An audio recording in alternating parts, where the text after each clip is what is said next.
Hello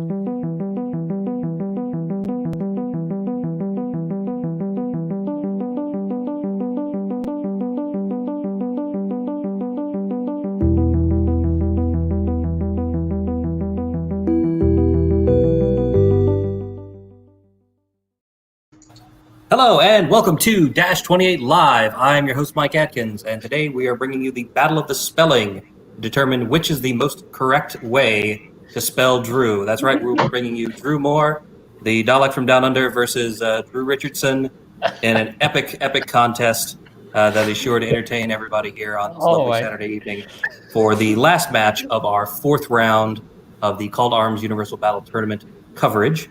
They'll be playing Push at 2,300 points, like pretty much everybody else. Good evening, guys. Also joining me here in the studio, we have Paige Dio, we have Rashad, and we have Felix Castro here to help commentate on the match. So without further ado, since we're running a little late, I don't know if everybody saw, but Universal Battle is having some login problems. So everyone has to use the web client right now, and Discord was acting up a little bit, but we finally got everything sorted out, so we're ready to rock and roll, and this should be a great match. So I'm going to bring up the lists now, and we can get rolling. So we're going to start with Drew Moore's. Got to put a mature rating on this video already. All right, Drew Moore, if you would please walk us through your list.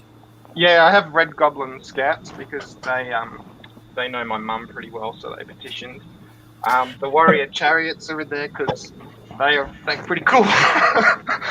I'm pretty tired. The Boomers, because they sound cool, and that's the Australian basketball team. Siege Breakers, because they're just awesome. One interesting fact, the ones with Caterpillar have a fetish for gnome feet. Then I also have 3 Red Goblin Blasters. 2 How am I supposed to fight this? two Ogre Warlocks. One of them hates strawberry ice cream, but I can't tell which one's which because they don't have any names. An army standard on a chariot with a blade of slashing. He's kind of like, I imagine him to be like a chrome face guy. He's going to be kind of shit, but he'll look good. And then 2 other army standards who don't have anything. Probably notice I don't really go with magic items because it's more to remember. I appreciate that. And I will point out for anybody that pulls these lists down off of Dropbox that you have gone through and custom named all of your units with lyrics from Led Zeppelin's Hammer of the Gods. So if you read it down, you get the lovely Zeppelin lyrics for everybody there. Nice touch. All right. There. That's funny. Now we're going to pop over to Drew Richardson's Forces of Nature. Drew. Oh man, already getting some love. So I've got a troop of hunters in the wild. Then the cream of the crime of the whole list though is the 4 regiments of Bray Striders. Now I do want to make a call out real quick on Bray Striders. I don't see a lot of people running them, but they're so freaking cheap for what they do. I absolutely love them. It's the whole reason I play Forces. Then I got 2 hordes of Earth Elementals. I mean, it's like the best defense 6 unit in the game. You can't, you gotta love them if you can bring them. 3 Pegasus. Or Pegasi, I don't know. I still have not figured out which one that's the right way. Tree Herder with Blade of Slashing. Forest Warden with Staying Stone. Sorry, I'm not as colorful as a commentary here. Unicorn with a Boomstick, and then no heal. Then another unicorn with Bastion and Lightning Bolt with no heal, and then one that has heal with Shrouded Saint. So basically, Lightning Bolt 8, a Lightning Bolt 5 with Bastion 2, and then a heal 8. Very cool. All right, now we're going to pop over to your Universal Battle Room and have you guys walk us through your deployments. So starting up here on the top, these are Drew Moore's ogres. So starting over here on the left, can you walk us through how you deploy, please? Sure. To make it easy, just call me Drew and him Drew. If that's next right, yeah, that'll make it easier. Yeah, so keep it straight. So if you look carefully at my deployment, you can see really, like, this is subtle, but I fucked up.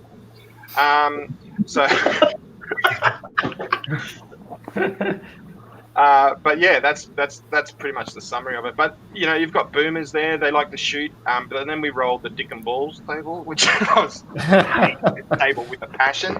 So Drew rolled a 2, the other Drew, the Drew number 2. I'm the Drew number 1. So he's Well, I did roll the 2, on so I guess me. I'll take it.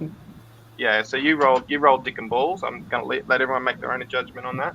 T1 And and so really sort of messed me up, and I think I spent too long trying to drink my coffee and not enough time deploying properly. So I have boomers on what is my right flank, so on the viewer's left over there. You can see that little dude, and I've got boomers here. So I couldn't even click on the right unit because I don't know where I deployed. Got 3 siege breakers. These guys are pretty cool. This is the one that likes gnome's feet. They've got these chariots, and I just moved that guy, and another chariot on a ASB on a chariot. The goblin scouts, who are friends with my mum. These 2 ASBs up here, just because they're cheap. They've got 2 ogre warlocks who can't see very well because there's a big dick in the middle, and some blasters. So that's pretty much my list. So yeah, if I pull this back, it's clearly I'm an awesome player because I fucked up. If I didn't, then it's because Drew's list is bullshit. So it's actually I have to say, I'm more afraid of your list than I am. There's so much meat right there. All right, I'll take the win now then. Yeah, right. I'm already looking at it like, oh, great. Well, thanks for joining us, everyone. We hope this has been anyway. So many jokes. All right, Drew Richardson, if you could walk us through your deployment, please start up here on the left. So that's a Pegasus. He is a horse with wings. And then there's a unicorn. That's a horse with wings with a horn. That one in particular, I think, has was that the Bastion one? Yeah, no, that's a boomstick. Boomstick. So boomstick. Then we got 4 centaur race riders right there through the middle, which I also didn't deploy the best. I didn't really think about it a whole lot because I should have probably shifted these guys to some sides a little bit more than how they are now. But we'll see if I can manage. Behind them, we've got another unicorn. That one has Bastion. Then another Pegasus. And then the troop of the hunters, which is a great little chaff bit there. Defense 5 guys that can scout. And we've got another unicorn with a heal and another Pegasus. Okay. And we've got a tree herder that is hopefully going to give a little bit of either flanking support to the middle or help these elementals get where they need to be. And that brings us to the earth elementals, followed by a little forest warden with a staying stone, who also can help them get where they need to go. Okay. And you guys are playing push, and it looks like you're using these red objective markers for the loot tokens. And that's the one in the center, and it looks like Drew Moore, you've put both of yours on an ogre warlock. They're kind of in the middle of your line. And Drew Richardson, you put both of yours on your forest warden over here on the far right flank. Correct. All right. Well, thanks so much for walking us through that, guys. So go ahead and get your game started. We will be watching, and we'll see you back here when you're done. Sounds good.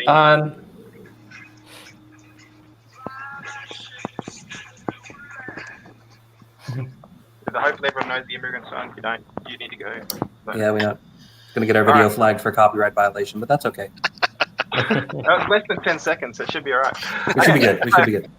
My mum did that. All right, I'm going to go and get out of this costume. It's really hot. I have a different costume for the end. Oh, Excellent. wow. And I have a costume specially for Drew. Sorry? I'm worried now. All right. Anyway, I'll bring the lube. See ya. All right. We'll see. Well, after hearing how much Drew is into centaurs and how much he's into getting that ogre meat, I can't wait to see what type of costume he has. All right. Thoroughly made uncomfortable by this game now. It's amazing. So we knew it was going to happen eventually. We knew someone was going to roll up this map. If everybody was going to roll randomly for Epic Dwarf maps, we knew eventually we were going to land on this one. So what do you guys think about the way these armies have deployed, given that there's just a massive line of sight blocking right down the middle? Well, I think Drew won, the ogre player.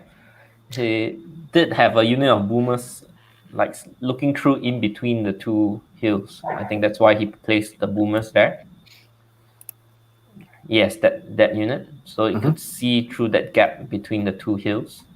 The one on the left side of the screen is just to guard the flank, I suppose. But the big problem right now is that the Forces of Nature's tokens are on the right flank, and he doesn't have much there. So it looks like he's not able to stop those 2 tokens from getting over to the other side. And his is stuck in the middle of the battlefield. So as a Forces of Nature player, I think I would just try to gum up the middle, try to make sure he isn't able to get across, and then you get yours across. Right. And I don't think he need 2 hordes of Earth Elementals there.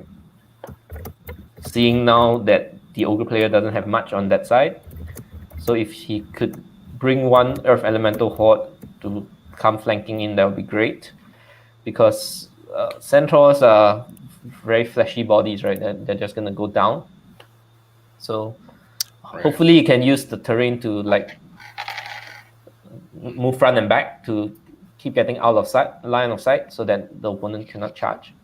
What do you think about the Siegebreaker's horde with Pathfinder not being anywhere near the difficult terrain in the middle? Which is the one with Pathfinder? I think he said it was the one on Caterpillar. No, that. Oh no, it's there. It's the one near the forest. It's this Gotcha. one, yeah. Okay, the leftmost. Yeah, I thought he was describing things differently. So okay, well that's good at least. Yeah. So Drew Richardson's Forces of Nature have 1 first turn, so he got to make scout moves, and now he gets to move first as well. I found it a little bit interesting that his Hunters of the Wild were so deployed so far back there, so that even after he moved up, he's still pretty far from the hill. I think it'd be great to get close to the hill, but I think if his 12-inch charge range is able to cover to the back of the hill, that's fine. Mike, could you click on the Hunters of the Wild? Yeah, then that's fine. Yeah, as long as he can see to the edge of the hill, anything that steps on, he could be able to see it. Yeah. Yep. So you're Drew Richardson. You deployed this way. You see how your opponent has deployed. You get first turn. Is your strategy at this point just to walk that wall of rocks right down that flank with your tokens right behind them, and let the whole rest of the battle happen somewhere else and just never engage, basically, at this point? I mean, if you can get away with it. I mean, he's basically what I would think he's doing. He's just basically reestablishing his battle line, 5 or 6 inches further up than what it was. It's not a bad place to start. Sure. Yeah, and push, you want to go first because then you have the opportunity to move your forces first, and you're more likely to get it over to the other side. Yep. And that's exactly what we're seeing here. So he's moved his Earth Elementals up. He's moved his Tree Herder up to kind of take a position on the flank, kind of threatening the flank. And really, the only thing that Drew Moore has over here is one of these Red Goblin blasters. He's going to have real trouble getting anything over there in time to stop this Forest Warden with 2 tokens from getting all the way to the other, at least onto his side of the table. Right. So I feel like if I were Drew Moore at this point, I would probably say, yeah, okay, you're going to get your tokens across. I'm going to go for the middle one and be ready to slug it out in the middle, because if you're using your Earth Elemental hordes to screen your Forest Warden, then you're not really going to be getting them into the battle until really late. And by that point, like, I've wiped out your middle and kind of shifted over to the left, they're just never going to catch me, right? I really like what Drew Richardson did on the right flank here with his Tree Herder. So, and before turn 1, he moved him up with his scout move, and now he was able to move forward just a little bit and pivot so much that he can have a good view of the center and where Ogre player Drew is going to now move probably in his turn 1. So that's a really good move. He's kind of using it like a slow dragon that is now looking at the flank. And Tree Hooders are very good in this edition. What do you guys think? Wow, he's very aggressive. He's perching up on top of the hill, which I'm not sure if that's a great idea, especially when you're taking like 500 points out of the game by putting it on push duty. Yeah. So Drew here, very aggressively moving his Centaur Brave Striders up onto the hill so that they can see. Maybe he's just trying to put on a show of force there to keep Drew pinned in his own deployment zone for as long as possible. Maybe. I mean, they're not fully on the hill, so he's not going to get an extra Thunderous Charge when he comes off. and he is looking at a wall of siege breakers.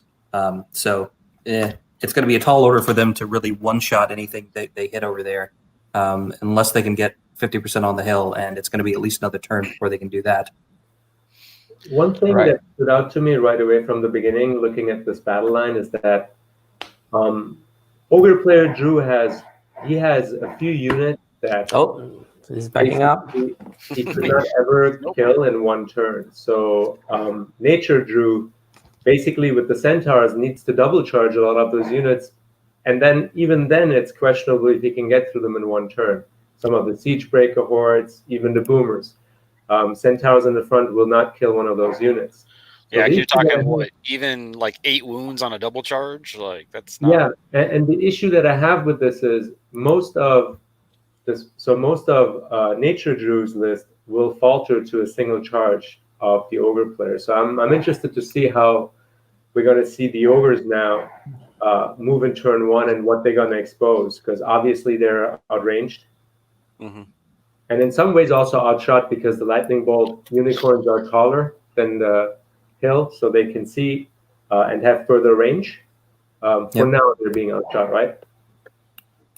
I feel like if I was Drew Richardson, I would seriously consider taking like a Pegasus and just sprinting for that middle token and just try to pick it up and then just back off and just basically run and hide with it. That's a really good idea. Because he's got the speed, he's got the only stuff that flies on the table, and he's got a ton of them. Go We can definitely 20 get to it first. Go 20 What to was one pivot. Next turn, you can do pivot once and move backwards. Yeah. So yeah. Just turn around and run away. Yeah. But what's the charge range from that? I guess either of the boom. Problem is, if he moves up and grabs a token, like they're pretty much in charge range, right?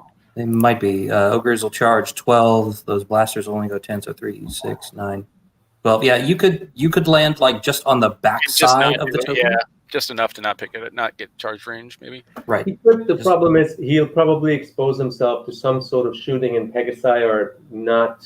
Is there the Boomers are right there, right? Yeah. Boomers the are right They are. would be in range. He would probably face a little bit of, maybe even Drain Life could be in range. No, Lightning Bolt though from the Ogre Warlock. So that Pegasus could be dead even if it picks up the token.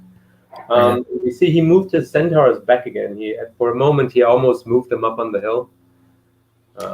Yeah, could you check the threat range of those Centaurs? Their speed's 8. Speed 8, Could be so 8, 16. speed So right now we need that yellow line removed, but they're probably in range now of the center Siege Breaker horde. If you go from the center of the Centaurs that are pretty much in the dead center. Yeah, I think they So are. the one that can see through the hills, see in between the hills, right? That's the only one that can see. And the one that's towing the forest, so there's 2 units of Centaurs that's able to see to the other side of the board. Mhm. So this is going to be Drew casting Bastion, I believe, on the center Raystar. Yep, which he gets with a roll of a 1 and a 4. So he's And got, so we should maybe elaborate what Bastion is, because I had to look at it myself. I have it open. Sure. If I can read it real quick. Bastion, unique spell, range 12 inches, friendly, self, or into close combat. If 1 or more hits are scored, until the start of its next turn, the target increases its waver and route stat values by 1 and gains the Ralliant +1 special rule to a maximum of 2. Yep. right. So now they are basically all the Centaur regiments are now what 15, 17, which is respectable, but they are defense 4. Yeah, except the one over here on the far right. But that does also give rallying to this visible Pegasus between the hills. puts them at And that's it. 13, and yeah. I mean, besides the Earth Elementals, there's nothing really great about a lot of Drew's list in terms of defense. So, Sure. be interesting to see. Well, I guess the Tree Herder as well. So, I mean, he's got that defense 6 kind of wall on the right flank, but everything else is fairly squishy. So I believe that was Lightning Bolt from the Boomstick Unicorn. So 8 dice, only getting 1 hit as he's shooting through cover at the Central Red Goblin Blaster there. Kind of a heartbreaker of a roll there. 8 dice, only 1 5 up, and only 1 wound on the blaster. All right. And blasters are, what's their nerve now? It's still pretty low, isn't it? -10. Yeah. Okay. They made him They are fair. defense 5 though, so He rolled 1 on you, yeah? With an 8? Yeah. So 1 wound and 8, yeah. Okay. One It wound on would 8, yeah. have been re-rollable, right? Or Does the blaster still explode if you kill it? no. it just dies. It just dies. It Okay. dies. What is Yeah, it? no. Yeah. Yeah. I like it back in the day when you would when you could shoot it, and I never had the shooting to do it.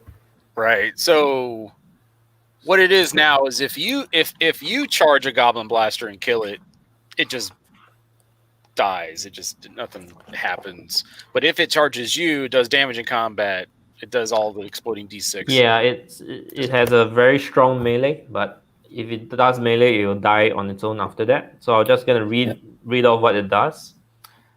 It has blast d6 brutal, so it has 3 attacks hitting on trees, crushing 3.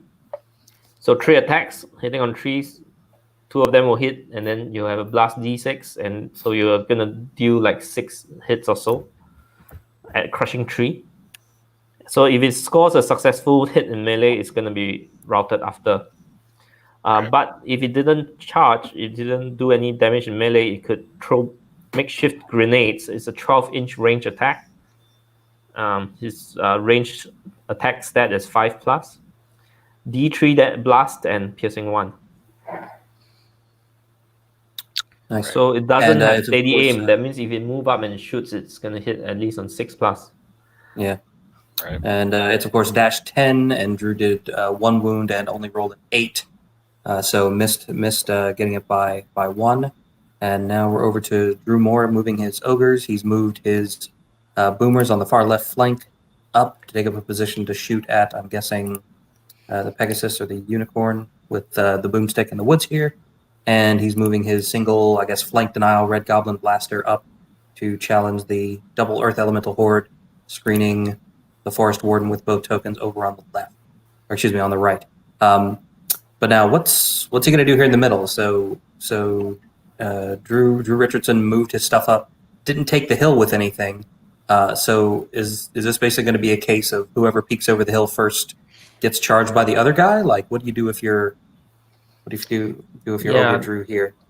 In third edition, with hills being height 3, well, everything got bumped up 1 height, right? But having height 4 is a really good bonus to have in the list, so that you could see and threaten over a hill. And I think the ogres only has the chariots, and that's just the ogre chariots are height 4. The goblin blaster is height 3. Yeah. So only the army standard barrier and the chariot regiment is height 4. So I would have deployed that warrior chariot. And they're behind the woods. So yeah, I would have deployed them nearer to the hill so that you could threaten past it. Because he doesn't have anything that threatens over the hill. That's why the centaurs can move up so close to the hill. Yeah. He did say that he messed up on deployment. That might have been part of what he was referring to. Yeah. Could be, yeah. Sometimes you have that J boots and you have that Pathfinder. Your brain just automatically deploys them near the forest. I gotta use it. I got 8 points for it. Where's my forest? That might be what happened there. What do you guys think of the way Ogre Drew deployed his boomer hordes apart from one another? I'm normally a fan of putting my short-range shooting close to one another. I agree on putting them together. That way, instead of 18 shots, it's 36, and you can generally do better job at concentrating your fire. I mean, as a principle in Kings of War, is like you want to focus your fire. And Drew Richardson playing Forces of Nature has a whole lot of defense 4 units, which is exactly what you want to see.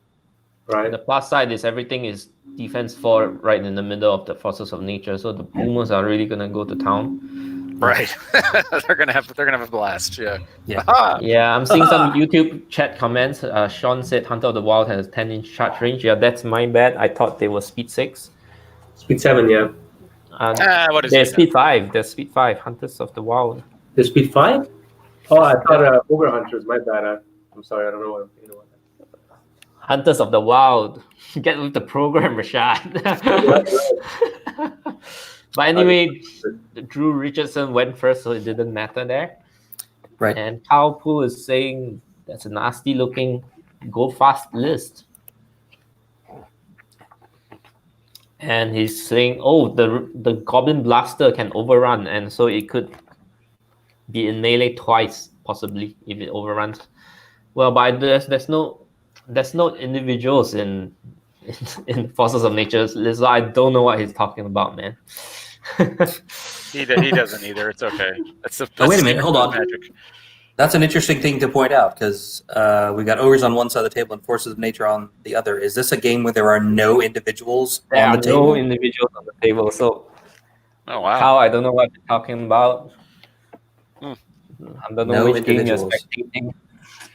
Actually, good question. Like, would it have been worth not running the unicorns because they're casting unicorns, most of them, and in this scenario, unit strength is actually not that important in this scenario at all. So, would it be worth to take them as individuals instead of? Maybe. Right. I mean, the thing is too is that if they need to, they can pick up tokens, so that has its own sort of utility. I but tend to like to run unicorns without the wings because even without flying, it's already speed 10. And a lot of people take them as shooting platforms. And if you're going to use them as shooting platform, you're paying all that points just to make it height 4. I'm not sure if that's worth it. right. Well, at least in this respect, it helped a little bit because they do have the that height hill. 4 to see over the hills. But Yeah, as normally, Australian Drew's battle line wants to get into combat as quickly as possible. I don't know how many turns he's going to have utility of having the height 4, shooting platform. Yeah. Well, if my unicorns weren't height 4, I would just move them around the right side between the hill and the water feature. Right. Yeah. So there's a clear window over there, and with speed 10, you can definitely get there and shoot stuff. I have to also say, after seeing quite a bit of Pegasi recently with Order of the Green Lady and Unicorn, I've seen a lot of like 3+ large cat flyers on the table. So people tend to like take them in multiples is one thing I noticed. And I didn't particularly like the nature list that I saw right away here because I felt it took like a lot of everything, right? But for example, I don't know if I like 4 Centaur regiments, even though I think they're very good. Same thing with the unicorns. I'm not sure if I'm a fan of 3 of them. I think at some point you're getting diminishing returns of what that unit can do, really, right? Even though if it's catered to do different casting type things. Right. Well, in my opinion, when it comes to the Centaur regiments, he's kind of almost denuding his one advantage with the speed by putting him in the middle. Because it's just, okay, yeah, they got all this speed, but okay, you're running right into the head of a bunch of stuff with big shield. Yep. And yeah, it's like, okay, cool. What are you gonna do? And here we have Drew Moore taking some more moves on his turn. He's moved some of his Goblin Scouts up onto the hill, kind of getting right up in the face of some of those Centaur units, and one of the units of Siege Breakers over on the left into the woods. And then he pulled out a proxy to try to figure out whether or not you could get around. I think maybe he's trying to cut off charges over towards the boomers. So one thing, or just draw the units out, one or the other. One thing he did well with that Siege Breaker horde that he now moved into the forest, somewhat like partially to the left side of the center, is that he moved it far up enough for the Centaur Great Striders that would be in the flank, that they're out of line of sight now. So that center Centaur unit right now, the second one from the right, actually cannot see that Siege Breaker horde on the left. So that's a really good move, I think, that he did right now. Question is, could 2 Centaur regiments take out the Siege Breaker horde? Well, like we said earlier, it's probably about 8 wounds, maybe. So, yeah. And I don't think he can double charge right now because the scouts are in the way. So they'll take out this center left unit, or at least screen that center left unit. Right. Oh, we do have a question from the live stream for Paige. Kalpus says, Paige, how do you rate Hunters versus Striders in Forces of Nature? Well, I haven't really looked at building a Forces of Nature list. I did play a herd list, and I ran Centaur Bray Hunters. Well, in the herd list, I ran them because there's not really much quality shooting in herd. So I ran the Bray Hunters because they provide some shooting and they are able to fight in melee as well. So they have pretty much shitty shooting and okay combat. The benefit of them is that they do have nimble. So if you're playing them as a flanking force, sometimes there's this, as long as you get a flank charge, you're dealing enough damage, even though you hit on force compared to the Strider's 3, and you have only Thunderous 1. But, well, 12 attack hits on force in the flank with Thunderous 1 is still going to bring quite a bit of hurt. So I like them in the Herd. I'm not sure if I like them in Forces of Nature, because you do have all the Lightning Bolt platforms, right? Right. Well, Yeah. you and I had a conversation about that the other day, Paige, right? Where we compared the two, and you were actually telling me you like the Striders a little bit better for the blink shooting. But the thing with the Hunters, the thing with the Striders is that they're fairly elite for their low number of attacks. So it always catches people off guard that they do 6 or 7 wounds in the combat, because they can do that. And that's close to, let's say, some 200, 220 point units with 18 attacks on 3s, right? So it's not bad at all. And the thing with it is, when you double charge 24 on 3s with Crush 1, Thunderous 1, and Pathfinder, can do some serious hurt to a 15, 17 unit. I don't think it could kill a Siegebreaker unit on average. We would have to do the math for that real quick, because it could probably do just around 10 wounds maybe together, right? What is it? Defense 16 hits, about 11 wounds. So I think a flank charge from a Brave Striders with Crushing 2, right? And just a little bit of damage from the front would be able to threaten to rout the Siege Breakers. But that's the thing with Nature, is that you're normally charging things where you were able to already put a little bit of blink shooting on, and that's where the low volume of attack sometimes comes into play, where you actually don't need that much. Now, question: which of the large cav heroes are the Pegasi, and which ones are the brown ones are Pegasus, and the white ones are Unicorn. So he might be able to get a Pegasus in with a Brave Strider regiment if he wants to combo charge. But I don't know if that really pushes the math that much higher. You know what I mean? Like maybe goes to 10 attack wounds. Maybe it's like, okay, it's still a 7. That's it's only 3 attacks with Thunderous 1 hitting on 3s. Like it might do a wound. Right. So really, it's not pushing the math that much higher. Pegasus in the flank is 2 wounds. Centaurs in the front is 4 wounds, so that's only but I don't 6. think there's I don't see a flank to be had. And Richardson's Centaurs are kind of like used as throwaway units, right? Like this is the one game where you actually look at and we go like, oh, there's no thick chaff on the table. But really, if you think of the Centaurs as a 160, 170 point unit, I'm not quite sure what exactly it was. You can throw them away, and you can put some wounds on units, and later on come in with the unicorns and the elite shooting that you have, and keep blink shooting at those units. Actually, not a bad tactic. Yep. All right, Drew Moore continuing to move his forces up here in the center. He's taken up positions with his Red Goblin scouts to screen his other units and cut down. I think he's probably left no double charges for any of the Centaur Brace Riders, but there might be units where, like we were saying, a Pegasus and a Brace Rider unit might be able to get in. He's put one Siegebreaker horde kind of here behind the hill to probably counterpunch whatever steps up on the hill to hit the Red Goblin Scout troop in front of them right here in the center. He's got his boomers positioned to see through the gap in the hills and shoot either a Pegasus or some Brace Riders. And he's moved his chariots up to dip a toe in the forest so that they can see everything. And it looks like now he's moving his last unit of Siegebreakers up on the side, where kind of nothing has line of sight to them except maybe a Pegasus, and their flank is covered by these Red Goblin Scout troops. He has to be really careful of the tree herder on the side. Are they speed 6? I think there's the tree herder is speed 6. Yeah, the tree herder is speed 6, and it's kind of debatable. I've been considering whether Blade of Slashing is the best item on him or Haste. I actually like Haste better because Haste is pretty good. You can definitely get some delicious. Because with the scouting move, you're actually get some another 2 inches from that scouting move. Right, you can have the potential for charges. But I wouldn't even, most of the time when I've played it with Haste, you don't actually want to do the first turn charge, even though Right, because you get swallowed up by the line as. Although, like on a 50, like there's games sometimes where you get the first turn charge, and you look at the battle line and you go, even if I go in, actually all of the other units around me can't see the tree herder because he's in a 50 and he doesn't bounce an inch anymore. So Right. that first turn charge is pretty clutch sometimes. But I like it more so in terms of like right now he's facing the whole center from the flank, and if he was speed 7, he had maybe juicier options. Right. Yeah. We would have had- Definitely.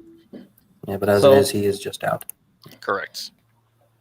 So Ogre Drew didn't charge the Hunters of the Wild on the hill. So I think it's because the tree herder is threatening the counter charge. So Right. yeah, so Yep. he did not take that charge, and I So think what- the Ogre player can shoot it out. So, but on the other hand, the more time he wastes, or rather drags, the more time the Earth Elemental Horde can get to the center. I think Yeah. one of the Earth Elemental Hordes should get to the center, because, like Rashad said earlier, the Centaurs are just 160 points. They're not hammers. They're not anvils. They're like a hybrid of everything.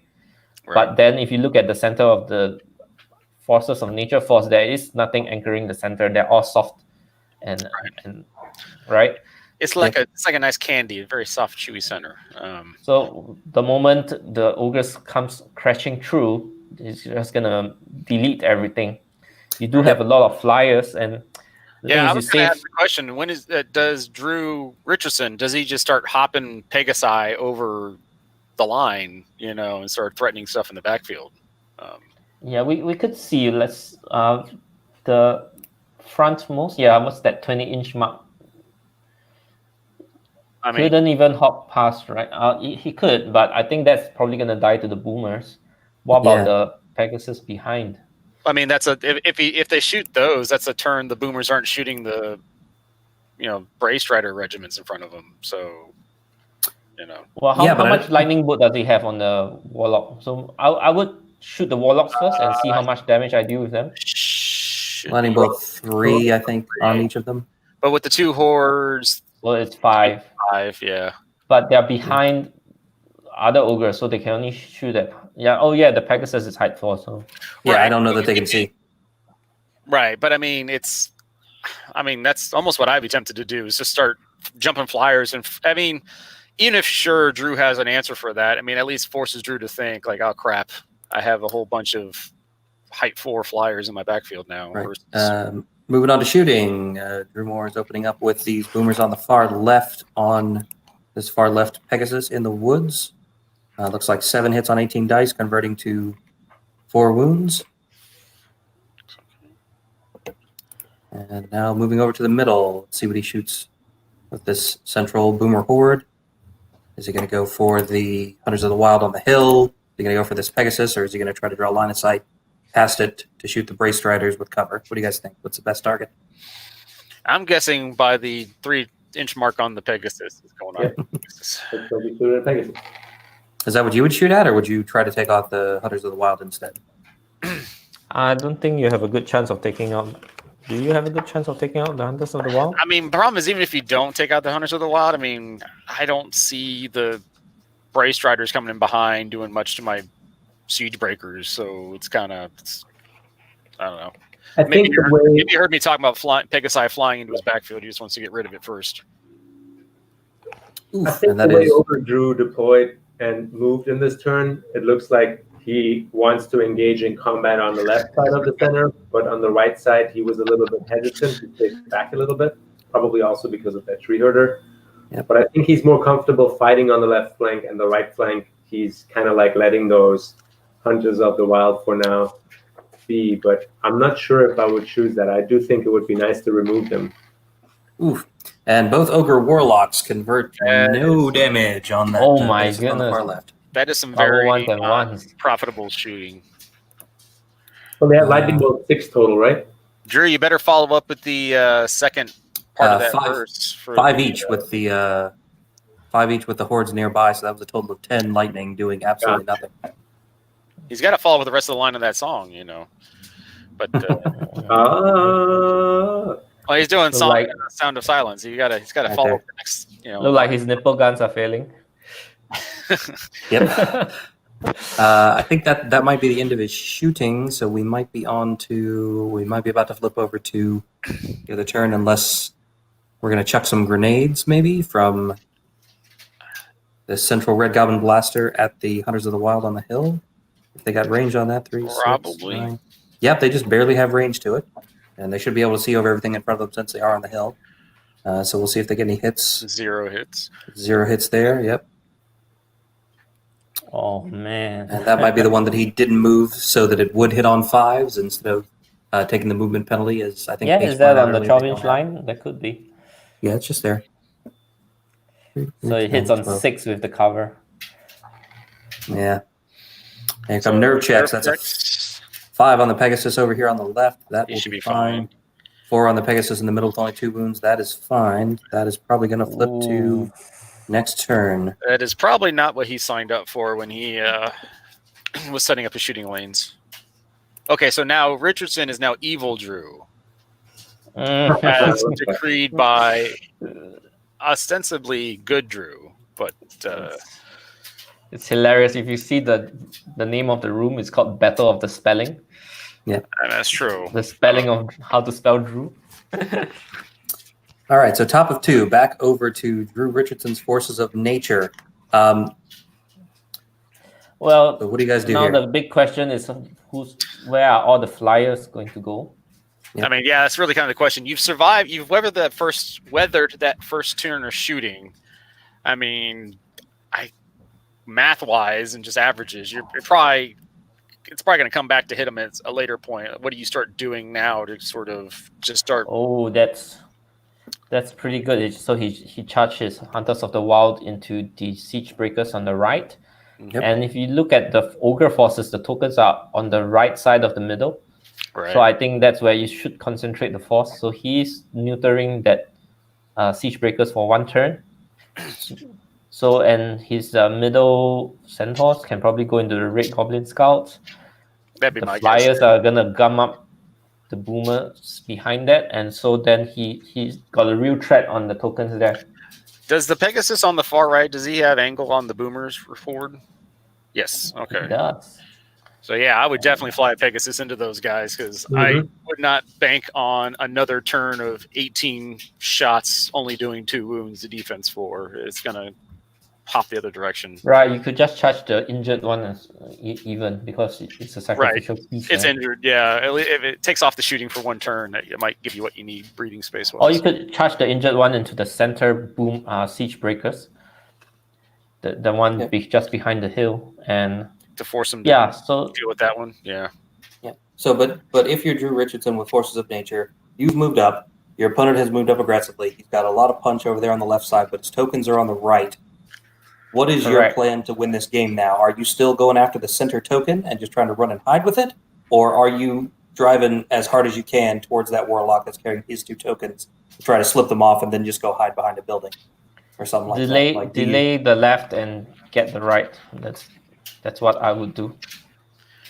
So you just power that wicked headband he's got on right now to, everything past that center, anything to the left of that center Siege Breakers. I think we just try to delay. You just have to deal with that, the center Siege Breakers and everything that's on the right side of it. All right. Looks like he does send at least 1 Pegasus into the central Boomer horde to try to shut down the shooting. Yeah. And that would allow his Centaurs to safely pick up one of the right side Goblin Scouts. I think these guys can probably see the scouts here in the gap between the hills. Yes, that would probably be the one that goes in. Yeah. The one on the far right can't see the one on the left hill, though, so he wouldn't be able to do like a crisscross or anything. Right, but that puts them in a position where they don't have to worry necessarily about the counter charges next turn. Right. Puts them in a safe position. And then they could be on the hill, so they get that thunderous charge on the Siege Breakers. Right. Yeah. Which makes, 3s and 3s a little more palatable than, 3s and 4s. Well, Let's see what he does with that right side Pegasus. Could it fly 20? And yeah, it could fly 20 and threaten the whole backfield. Right. Then oh no, he's gonna charge. I mean, I'm gonna say Yes, after last Thursday, I'm not gonna assume anything on what players are gonna do. So. Yeah. So he did take a strange option, is to charge the Pegasus into the Red Goblin Scouts, but that's not likely going to be able to take anything out. So, but is that just part of a delay tactic though? Like if you're, I mean, sometimes I would want to win that right side. Sometimes just wavering, screening chaff, and just holding everything up for a long time is a great move. They're still what 9/11. Yeah. And they're probably not likely to do much back on the return, so Yeah, maybe it is to so that his I don't know, because if he charges his centaurs in, his centaurs are not going to be dying to any counter charge, would it? I don't think so. They're all the way up here. Like these siege breakers would not be able to see out them. Of arc. Yeah, everything else is covered. They would catch a bunch of lightning bolts and maybe have some grenades thrown at them. Maybe that's what he's concerned about. I don't know. That could be it, but I mean, if he's gonna position himself on the hill, he's gonna get shot at anyway.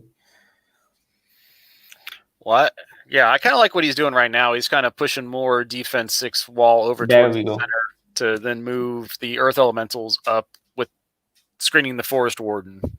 That way. No, he has decided to. Yep, he has decided to push one unit of the Earth Elementals towards the center. Let's hope it gets there in time. And this is not looking good for the Ogre player because his tokens are all on the right side, and I don't know if his left side can swing in fast enough. And that's the thing. Like, I mean, even if that Earth Elemental Horde doesn't necessarily do anything in combat, that's still an additional thing he might have to force. He's retconning the whole right side. He heard us talking about him and gave it up. So.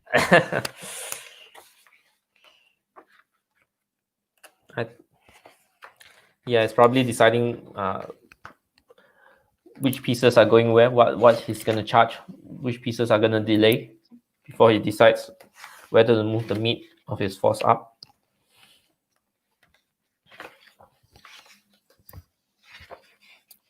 Check arc here. Looks like he's out of arc of the Red Goblin Blaster. And there's really not anything over there that can threaten any of this stuff on the right from the Forces of Nature list, right?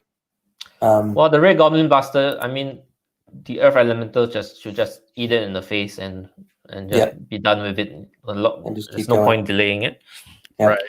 Well, because the earlier he blows it up, the earlier you can swing that second horde of Earth Elementals towards the center. Right. Yeah, I think you definitely want to force the issue there. Right. And even if they do get a wonky roll and actually do end up killing the Earth Elementals, which is not likely, I mean, that still removes that unit from that Red Goblin Blaster still removed from the table, and that gives that Forest Warden, he's like that, orc in the Battle of Helm's Deep. He's just running, trying to get to the other side of the board and hide. But he's only 11-13, so he's going to be susceptible to a couple of rounds of Lightning Bolt. If Drew Moore rolls well with both of those Warlocks, he could, get rid of that Forest Warden and make him drop the tokens. And if the Earth Elemental's already moved away, he has plenty of things that fly. I'm sure he could get something over there to pick them back up, but that would be probably a pretty big disruption to his plan. I don't know that Drew Moore has any other way to potentially deal with that Forest Warden carrying those tokens other than Did you click on the Warlocks range? The range of the Warlocks? Oh, they got 24 inches. So I mean, unless he hides in the absolute corner and they don't go anywhere. But the tree herder is staring at the Warlocks in the face. If they're gonna, if they're gonna come on and shoot at the Forest Warden, he's gonna eat the tree herder in the face. Yeah. So and Drew Richardson has plenty of tall things over there to block line of sight. So if he's just careful about how he moves, then those Warlocks are never going to get a shot. I'm sure that's pretty high on his priority list right now, is to take care of the shooting. Forest Wardens do have Surge, so he should spend that Surge on pushing that Earth Elementals closer towards the center. Oh, that one. Well, the problem is he's already not taking that direction. It's not facing that direction. Could be. I'm assuming he moved up. Close on that. He's pointing to the corner. Who, the Forest Warden? Yeah. Yeah. Because He's looking at the left side Earth Elementals because. Well, he couldn't have moved up and been facing towards the center-facing Earth Elementals. So yeah, he could have, could he? I mean, Right. he could have, but he moved up to follow the line of the Earth Right. Elementals in front of him. So But he Yeah, does you have could still surge, and follow that's the a line good and point. look to the side and say, "Hey, here's a surge."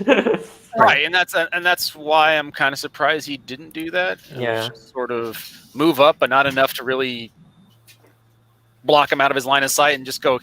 Here you go. Just go fight. Do things. I'll be over here running the football. Yeah, if you're trying to force the issue with that blaster, then like surging the Earth Elementals way over here on the right, straight forward, straight at them, so that it can't really get away next turn, would seem like a decent play to me. So we're about to see some hostilities finally. Yep. Yeah. Right. Well, also too, he hasn't moved his centaurs up on the hill yet. So that's true. We still got some time till. 2 charges into the boomers. Wow. Huh. So the centaur, the Pegasus and the unicorn on the left side charged the left side boomer horde. Interesting. Yeah, because I don't think you're gonna expect to break it anytime soon, and even You can charge the unicorn or take off that Pegasus or whatever. even the Pegasus is dead and the unicorn charging a second time, I doubt that's gonna take out the boomers. No. Maybe this is just more delay tactics. Just shut off all the shooting, stay behind the hill, make him press Well, the yeah, hill first. maybe because he's gonna charge at it twice anyway to stop the shooting for 2 turns, and so. Right. Oh, but that like Mike has clicked on the army standard barrel, showing that it's gonna charge. Charge the flank. He's gonna have a flank on that unicorn. It is hindered though. He's just towing in the. Well, yeah, forest. because those chariots would have to move because he couldn't see the unicorn, right? But that is not a problem. Right. Yeah, these chariots are going to want to go on some Brace Riders. And there's nothing stopping that left side siege breakers right now. Right. So is he gonna charge his centaurs in? I don't think he should. He should dance around on the left side as long as he could. I don't know how long he can though without being nimble. Because them not being nimble, I don't know what they can do besides. Well, just backing out, you'll be out of the forest and he can't see you. Yeah. True. What I don't like about this move is that if he has the foresight for this, if those chariots move, he's basically now giving up the left flank with this. Right. There are some comments on YouTube. So Dan asked if they're running frenzied orders. No orders were forced into service in the making of the list. Yeah, I thought that was interesting. They didn't have any in there. Carl says everyone could almost play a hide and flank tactic. Yeah, buying time for the elementals, but if he pushed aggressively on the right, I think he does have that right flank down. It's the left that he just needs to keep delaying. So by dancing around the trees and the hills, he could buy himself a few turns, but he has chosen to charge in. As we can see right now, the centaurs on the left has charged into the siege breakers. He has chosen the way of death. Right. But check out what he's done in the center on the hill there. He's put one of those units of Brace Riders right on the token, and he's plopped one of the unicorns in front of it so nothing can charge it next turn. So he may be trying to do a snatch and run here. Right. And if he shut off all the shooting, right, except the lightning bolts, which didn't do much last turn, and maybe this Pegasus still being possibly on the hill, but it's pretty tall. Like, it would probably still give cover to them. If I'm gonna do a snatch and run, I would turn that centaurs 90 degrees. Yeah. Facing either side, and then the next turn I could turn to face the back and move 8 inches. Well, you would be reduced to 5 holding the token if you pick it up. Right. So that is pretty slow. I don't think he has enough meat to protect the centaurs backing up. Looks like they're fighting over a bunch of meat right now. But, Looks like here comes that surge roll that we thought we might see on the Earth Elementals all the way on the far right. so 2. 2 more inches. That basically puts them in charge range of the blaster. Which They're is now what mutual charge range. He's hoping to invite that charge. All right. All right. Okay, we're going into combat. So we can see that Drew Richardson kept 2 centaurs back, or he charged the rest. I'm not sure if that's the best idea. We'll see how it plays out. Yeah, I'm not sure how much I like that, but And he didn't put enough force to take out the scouts, the Red Goblin scouts. well, like we said, we're not entirely certain that's what he's wanting. He's just wanting. So, Yeah. right now, combat on the left. They're rolling for the Pegasus and the Unicorn going into these boomers. Well, He has 3 to roll hits is them. a good start. Yeah. Yeah, he has to roll them separately because the Unicorn has a Thunderous 1 and Crushing 1. Yep. While the Pegasus only has Thunderous 1. They both hit on 3s, which So is 1 wound. It's enough to shut off well, shooting. that takes at out the least. shooting, yeah. Right. Yep.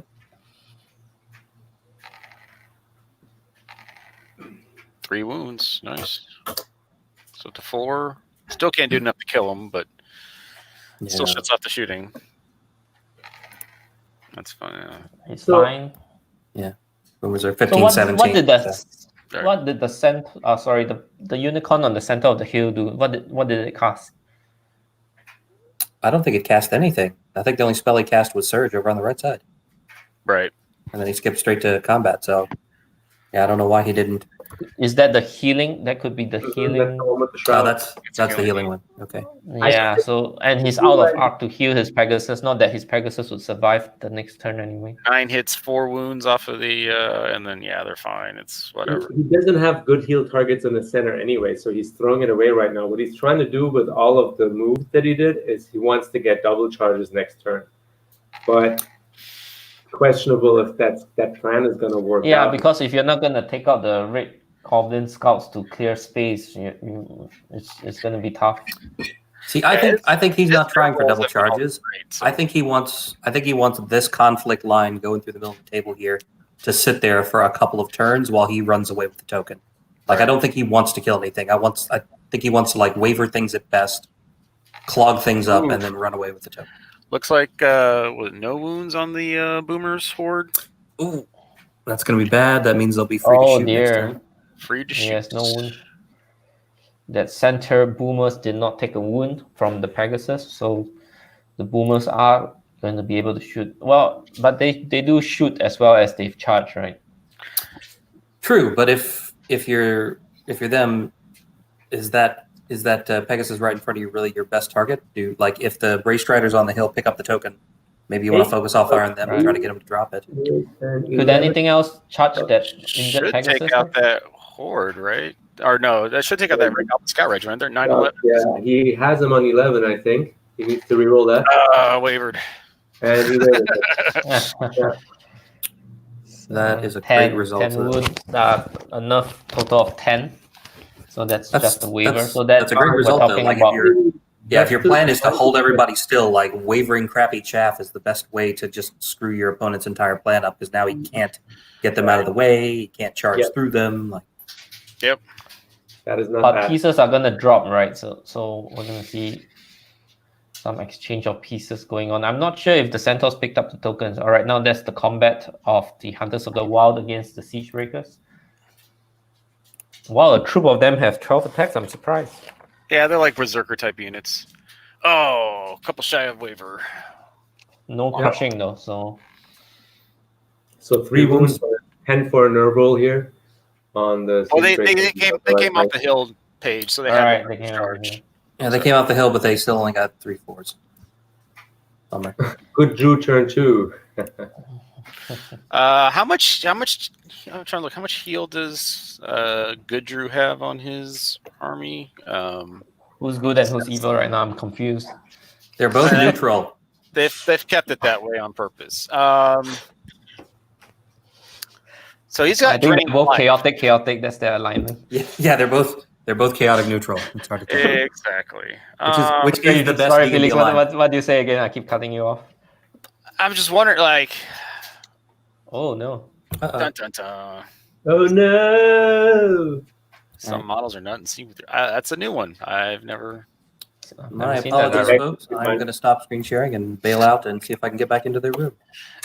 Yeah. So he's just got the drain life, but it's gonna be drain life. Looks like 7 for both his warlocks. So, but in terms of targets, I'm trying to think what targets he would have besides maybe the unicorn on the hill that's fighting the wavered. But unicorns are pretty expensive throwaway pieces, so I'm not sure how I feel about that. They each of them are about the price point of a unit of centaurs. So it's like you're using the price of a unit of centaurs to protect the unit of centaurs, which is why you can see that there's not a lot of forces in the middle for the forces of nature unit, because there's that tax of points paid into that all those unicorns. And centaurs, they're not cheap, but they're not expensive either. And so when you have so many of them, you do feel that you're lacking in a little bit of punching power. Right. I think it's a good idea to save the game just in case anything goes wrong right now. Yeah. But I think that failure to even waver or to even hit that or wound that boomer horde, that might. I don't know. We'll see.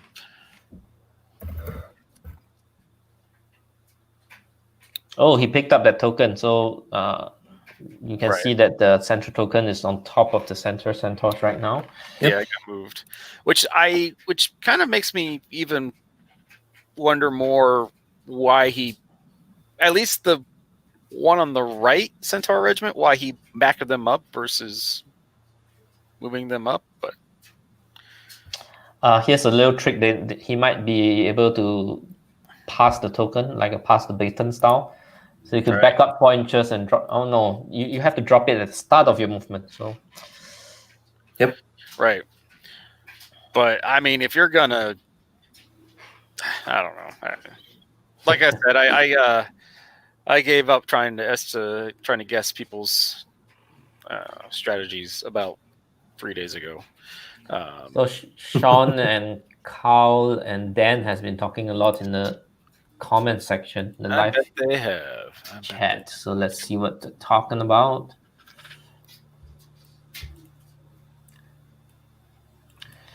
Carl says, I dislike that Ogre Drew staggered his line, that the F1 is really mobile. Kind of expected him to keep a well-dressed frontage. Yeah, so if you stagger your lines, you're exposing a lot of flanks.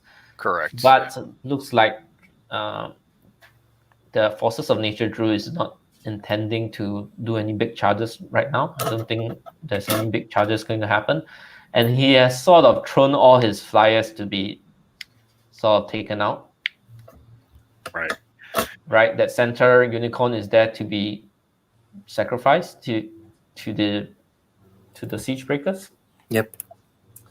So the other two he's basically throwing away half of his army to try to buy himself time to run away with that middle token and just win the scenario and outrun the ogre. Yes. Let's see how that goes.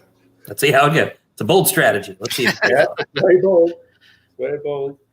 What do you guys think after commenting now on and watching a lot of this scenario now in a row? Now that we're at the end of it, what's your guys' feedback now that you've seen a few games and commented on a few games too? I still don't like push. In my experience, it doesn't matter how many tokens you give people; they're going to put them all on one unit, and it becomes a fight for the token in the middle. Right. In which case, it's not all that different than playing loot, except it's less interesting because there are 3 tokens for you to try to grab. There's just the one in the middle, or dominate, where you're just trying to cram into the middle. It's I don't know. I'm not a big fan. Yeah, I know. Mike Carter in the Midwest, for a lot of his times he runs push scenario, he will explicitly put in the rules pack that you can only put 1 token on per unit. So it forces you to, split up the way you do your loot tokens. In the last season of Call to Arms, it was specified in the loot scenario that there will only be 1 token being carried. Right. So, which is fine. I think the fun part about push is that you have to decide who carries it, and it becomes speed 5. Right. So I think there's some fun there, right? And then you have to protect it like a wagon. Which is why I was kind of wondering about the. Now, one thing Evil Drew, I guess. What he could do is he could move the. Now that his Ray Striders have the tokens, can move over, and then the next turn drop them and move off to do things, and then the Earth Elementals pick up the token. Which tokens, yeah. Yeah, because I would not feel comfortable putting it on a 14-16 defense 4 unit that's now lost 3 inches of its speed due to holding the token. Yeah, good point. Well, if he wants to run away with the token, shouldn't he have turned 90 degrees in previous turn? What do you guys think? I mean, yeah. Well, if he's trying to run to the right. Yeah, he should turn to the right, which is where the. Yeah. Because then he could have marched, could have double moved and been right in front of the Earth Element. Well, can you click on that regiment of centaurs and see where the 5-inch mark would be for the movement? So somewhere around here. Yeah, around there. Yeah, I would definitely want to turn so I could then move 10 inches, and that would put it basically at the foot of the hill, and allow that. And then your second, the other 2 units of centaurs would just charge in to gum up. And coming up even protect more. his escape, right? If you move 5 inches to the right, he's still right in the middle of things. Yeah. Right. Yeah, if that's his plan, I think you're right, Paige. He really should have turned last turn. But maybe if he turned, he wouldn't have been touching the token. I don't know. I can't remember if he actually checked that or not.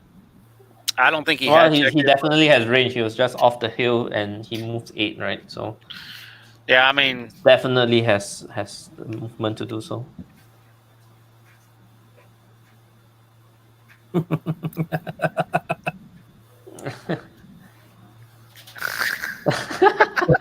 trashing. Some trash talking. Love it. Busted. Trash talking going on. I love it. Spiciness. So bottom of turn 2. These guys have wasted no time in mixing it up. Forces of Nature have committed almost their whole army to what we're guessing is kind of a holding action. But we'll see how that works out.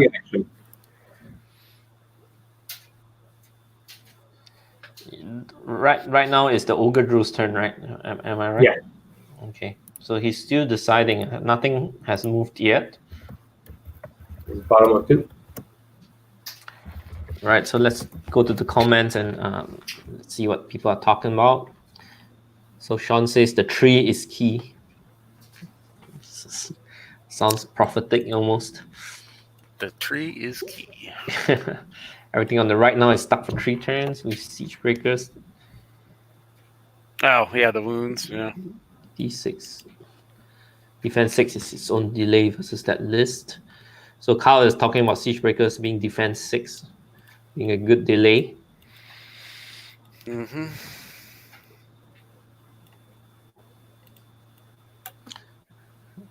Striders on the far left can probably back up far enough so that the siege can't charge in. Yeah, that was talking about those the far left Striders that was just straddling, just towing into the forest. If he backs up, he'll be out of the forest. But now he has decided to charge in. 4 damage is average though. Yeah, it's about what one would expect. We will now proceed to give nothing but bad advice for the remainder of the cast, just in case they're listening to us. I've been starting from the beginning. I haven't really. I mean, I'm literally. I'm playing in the kiddie pool now in the Call to Arms tournament. So really, any advice I take, I mean. Sean says, "Thank you, Felix, for seeing it." What were you talking about just now? Centaurs being charged by anything will free up his Earth Elementals and Triader getting into the mix. Maybe he's assuming the whole dropping off the tokens to the other Earth Elementals scenario. I mean, like I said, if you look at my standing in the Call to Arms tournament, really any advice you take on your own risk, I guess. Because, yeah. Ogre Drew is moving the targeting marker. So is he gonna move at all? All right. Considering the army standard into the tree herder right now, so that would allow him to face his siege breakers into the tree herder right after he killed off the hunters of the wild. He must be sure to get his ogre warlocks out of the way though, because that's one thing people kind of forget when they park their support units behind the fighting units. Then the fighting units couldn't reform. We saw that a couple of games already. So let's hope he remembers to back up his warlocks to make sure the siege breakers have room to reform. this is a nice move also, where he's using the standard bearer as a. That's now, so he'll be able to possibly get a charge flank into the tree herder now by moving the blaster into the flank. So that's right. Nice so now the right blaster that's on duty to delay the earth elementals has instead decided to threaten a flank on the tree herder, and that's going to hurt a lot. But I'm not sure if he's gonna get hindered over the fence though. Yeah, he's just out of that 10-inch charge range of the earth elementals. Earth elementals are really slow, man. I have one horde in my Order of the Green Lady list, and they're like, guys, I'm here. Is the battle over? That's the other reason why I felt the big mistake I thought in the beginning for them to be on the flank. I usually always see them in the center because they're so slow, right? And that way you kind of like making your opponent having to deal with them, as opposed to here.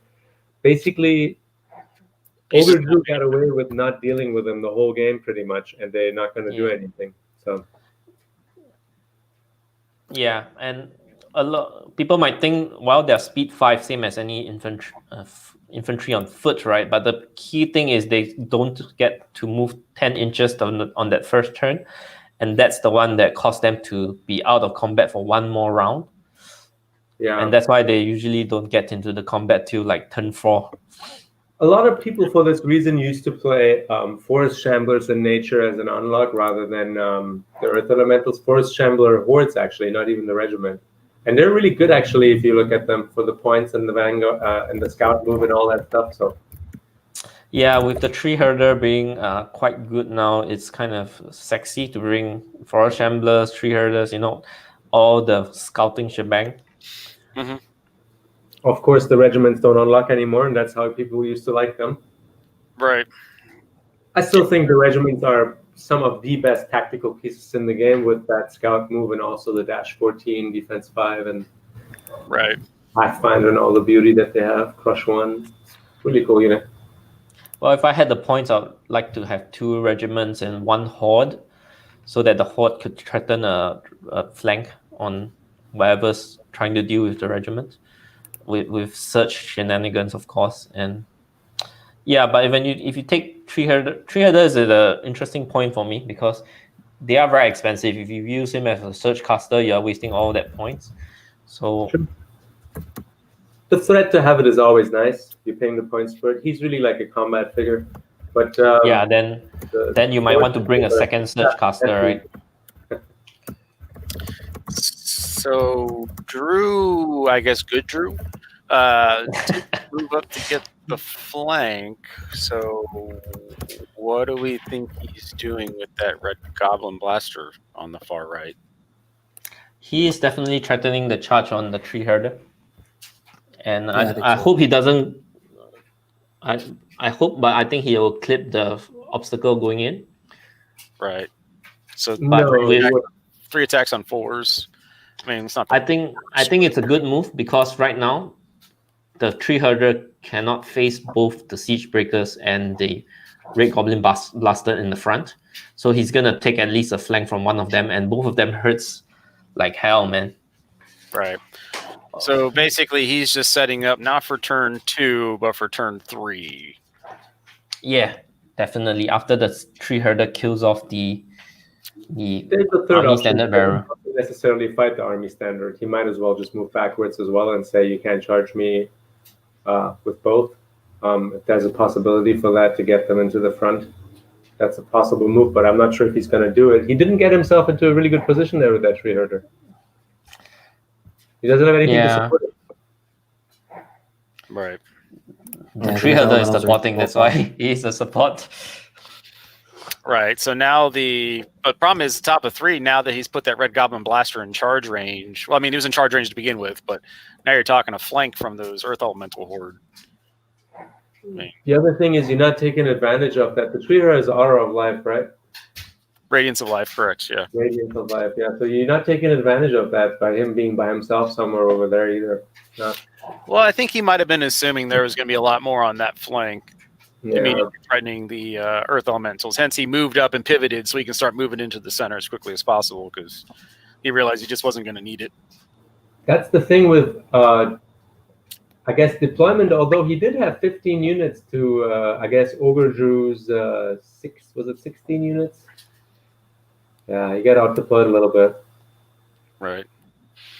So he has charged the chariots in without popping the boots, along with the siege breakers against. I mean, that's just a a repositioning tactic at that point because I mean he's more than likely going to pop the unit anyway, and saves him for the next turn. Once he kills that unit of centaurs, can then pivot and then uses J boots to take out whatever's in the middle, even though there doesn't seem to be a whole lot in the middle.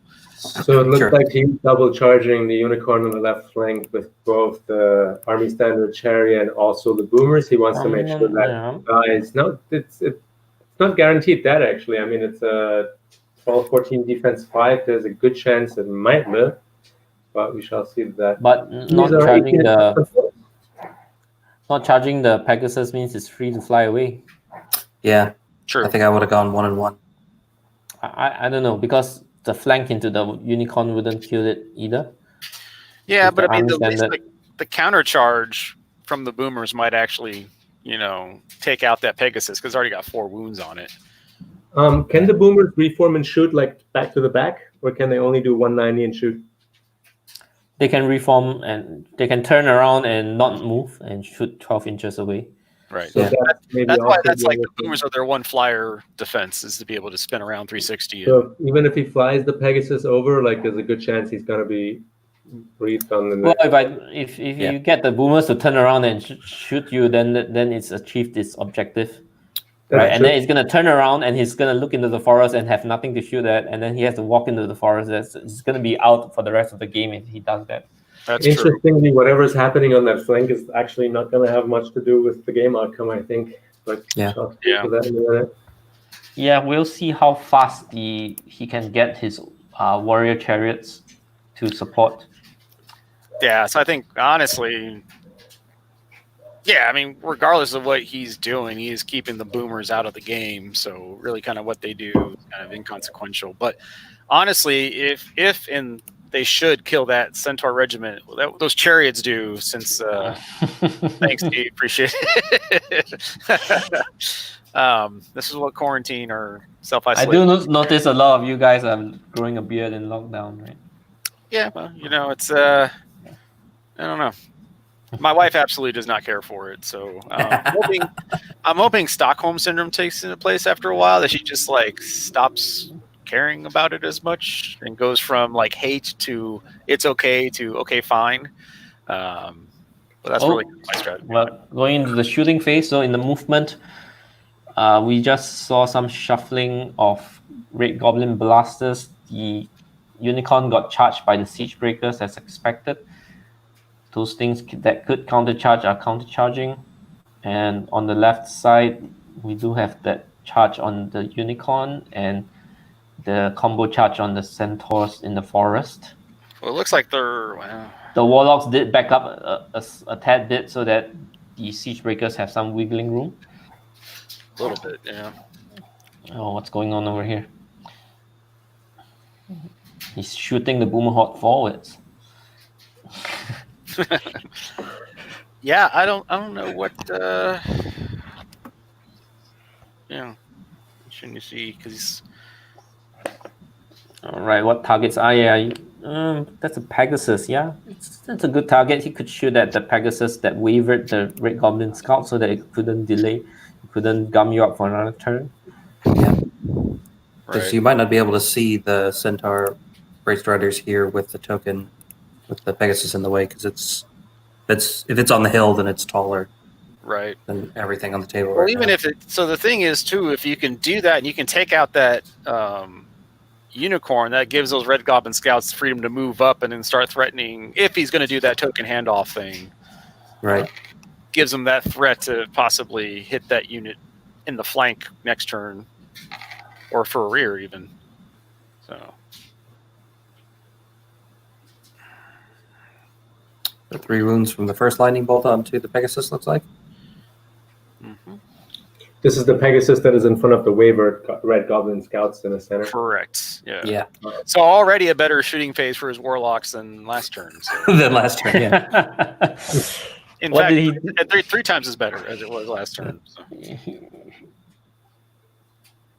Because I don't think any of his warlocks did any wounds last turn. It was No, they did not. They wrote 1 for the wounds all the way. yeah. So already 3 times is better of a. Actually, you can't do 3 times 0. But anyways, already a better, more fruitful turn. 5 wounds, is that it? Yeah, 3 from one, 2 from the other. Yeah, 3 and 2, so 5 wounds. That's 7 to kill. It's a 10-12 unit. Yeah.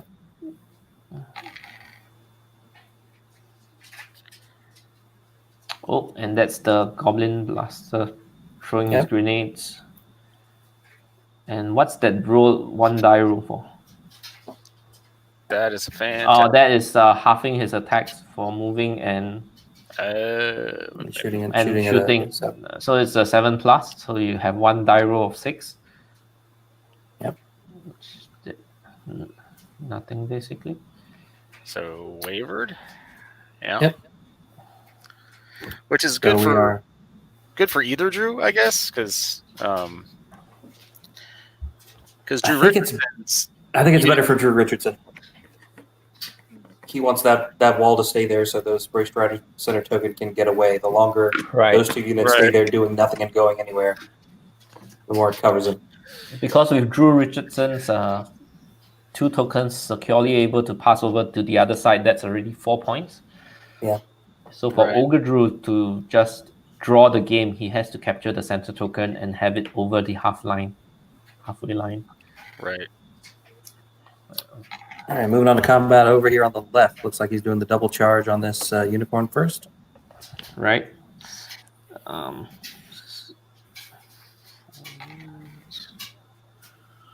7 hits. Ooh. UB dice right there.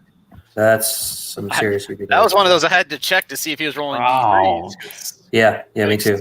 I was like, he rolling D3s? Dear. They rolled 7 hits on 18 dice, already below average, and then no wounds. Still is a reroll, right? Because that's still a 12. Oh, waiver. Is that going to be a waiver on a unicorn? Are they 11-13?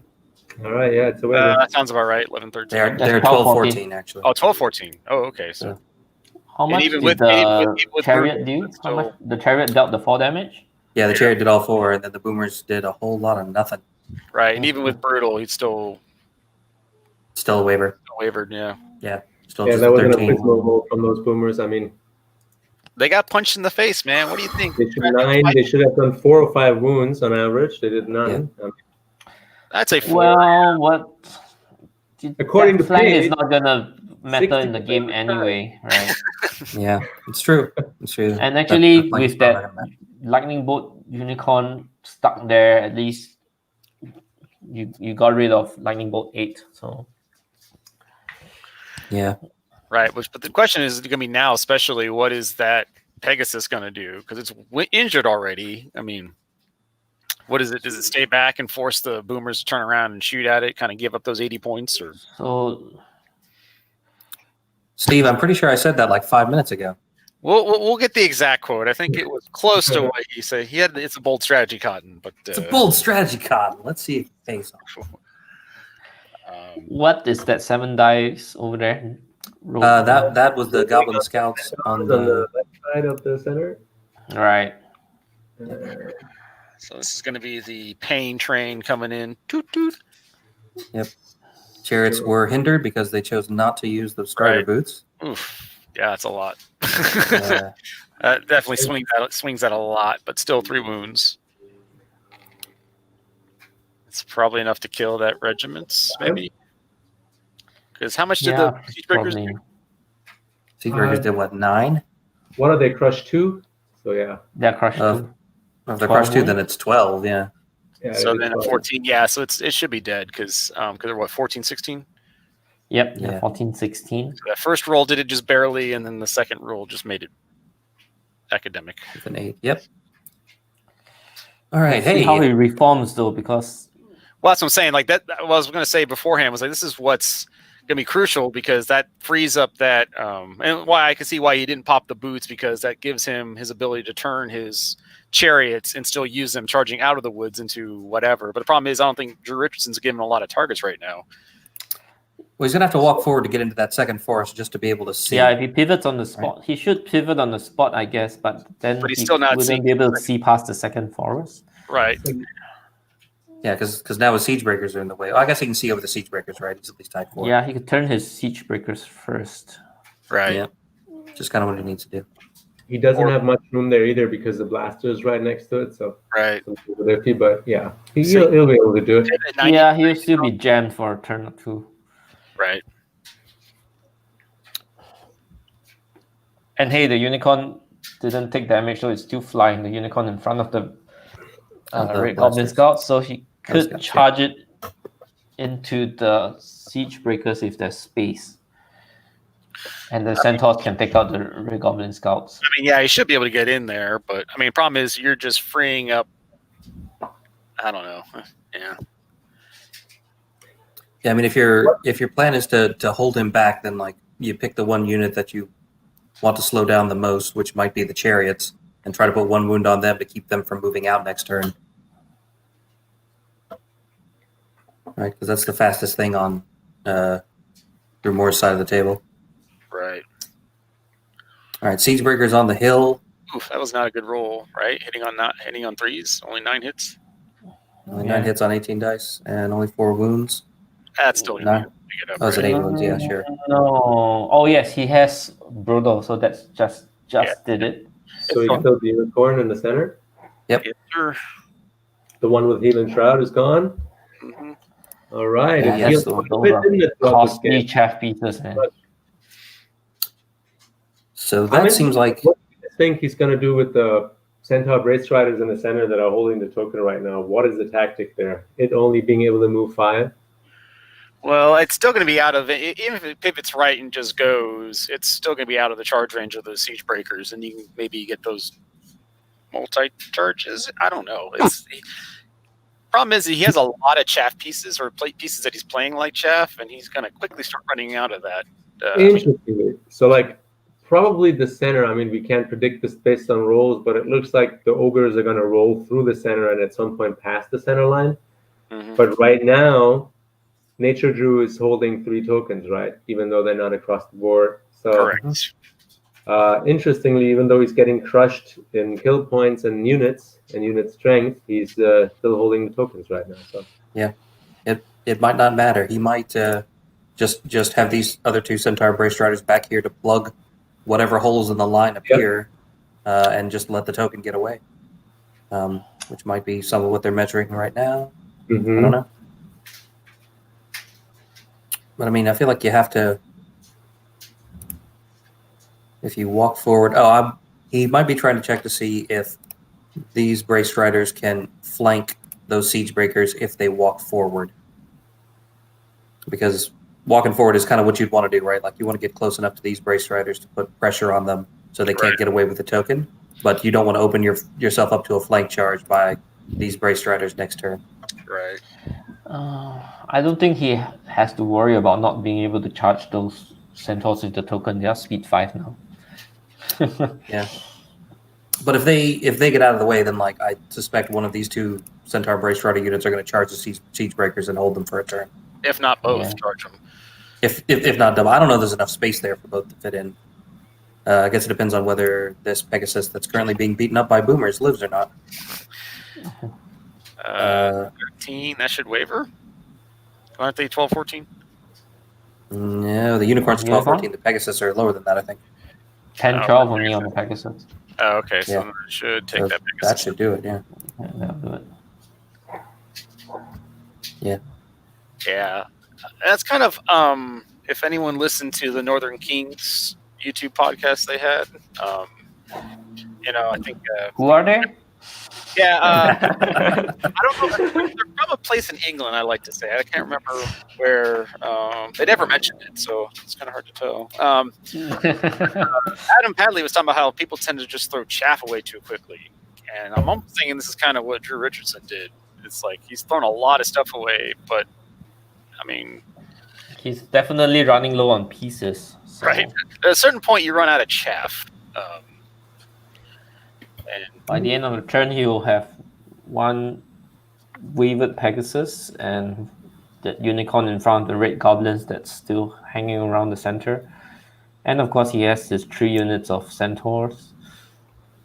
Right, but one's functionally kind of out of the fight, right? We've kind of agreed that's probably what he's not gonna. Yeah, if he's carrying that token, he's not gonna charge in and hand it to the ogre players on the silver platter.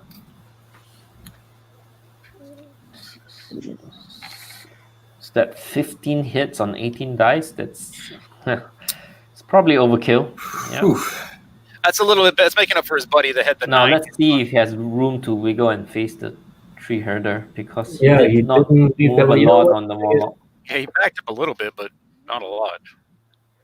Also, you have to keep in mind that tree herder, he could bounce an inch and then still pivot and maybe be able to charge the siege breakers. No, just with one pivot, you should be able to do that. Well, if you charge the siege breakers, the problem is he's now in the flank, so this way he couldn't charge. So those siege breakers don't have any wounds on them. So I'm guessing one was a lightning bolt, the other one was a drain life on that Pegasus because they don't have any wounds on them anymore. Could he bounce that 1 inch and charge the flank of the siege breakers? It looks like it could be possible. No. Yeah, I don't know. If he bounced 1 inch, I think he could turn and at an angle and hit the corner. Hit the corner and have it count as a flank. Yeah. This looks like he's been maybe. So that is there on the 50 always, right? You bounce back an inch and then you have enough in order to get within an inch, and that's what we're talking about. No, let's see. No, he's checking right. He's got an inch now versus when the guy pulls back, if it's got to be in front or a flank. It's definitely still a flank when he moves back an inch. Yeah, it would be in the flank, but he can possibly. So they're checking on that. Now, can he get by? Yeah. Yeah, can he get past the flag guy? 50 get by a 40. I don't know. Can a 50 get by a 40 and still draw a line to the corner of the siege breakers? Because he's got to hit the corner. If he hits the front, yeah, he has to hit the corner. And I don't think he can, based on when he would clear the 50. Doesn't look like that line puts him on a line for the corner. Yeah, no. All right, so no flank charge on the siege breakers. So interesting, right? Just by leaving the siege breakers the way they are, actually the tree herder is not able to charge next turn, and that's. Well, if the tree herder kills the standard and overruns forward, the siege breaker might not have arc on the tree herder. Yeah, but he would still be exposing the flank to the blaster, which I don't know if he wants to take that. It'd be a hindered charge. Yeah. Right. So 4 attack.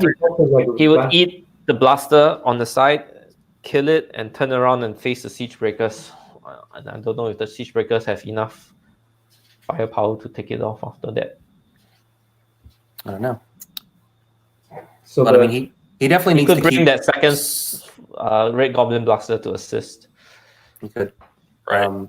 But Drew Richardson definitely needs to keep the pressure on over there because he doesn't want those warlocks carrying the tokens to get out and slip across the line. Right, like his whole strategy at this point is to get his tokens over, keep the ogre tokens on their side of the table, and run away with that center token. I feel like. Yeah, and do keep in mind the ogre Drew has to capture that center token to at least get a draw. Yeah.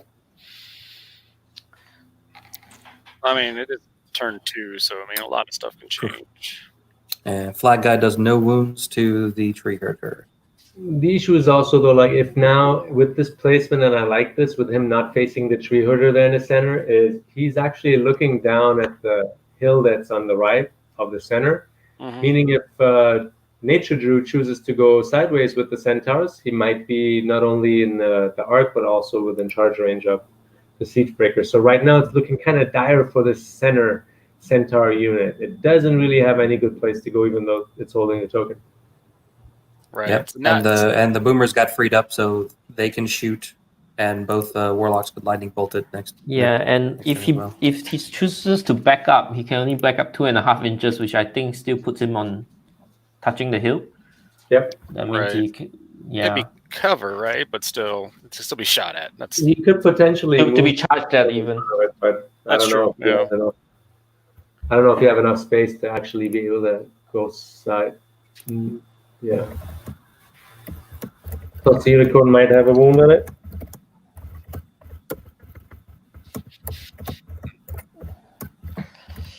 Evil Drew 3, so they are both neutral. So. All right, I mean- so Drew is moving up over here. The token carrier, the Forest Warden with the Staying Stone on the right flank.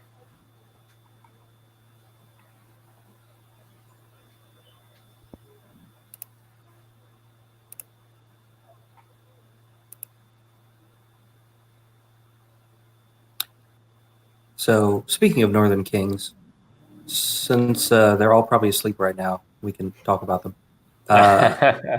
I've been working on how to do a Yorkshire accent, and I think I've figured out the trick to it. You take the first vowel sound in the word, and you just make it really long, right? You take the first vowel sound in the word and make it really long. You sound like you're from Yorkshire. There you go. That's what I did today. Which of the UK players have the nicest sounding accent, guys? Who do you think has the best accent?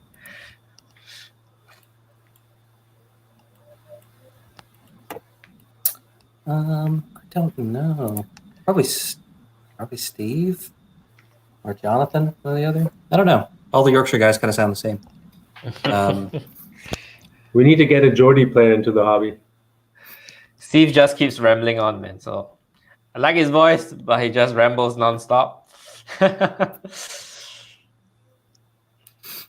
I don't think he's awake yet, so I think I'll just put this out there. Yeah, they'll watch this tomorrow. We'll get angry Facebook messages tomorrow. So let's look at the comments.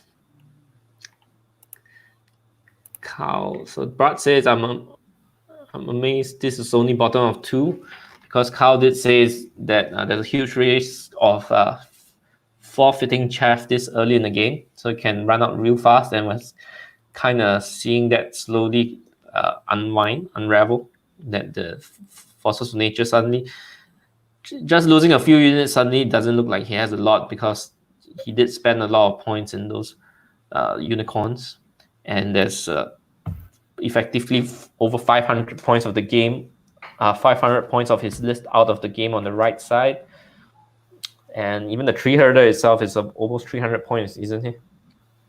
Yeah, he's pretty expensive. He's 265 with the blade of slashing. 265, 220, 220. So that's 700. 700. There's like 800 points on the right side. Thank you, Bart. I appreciate it.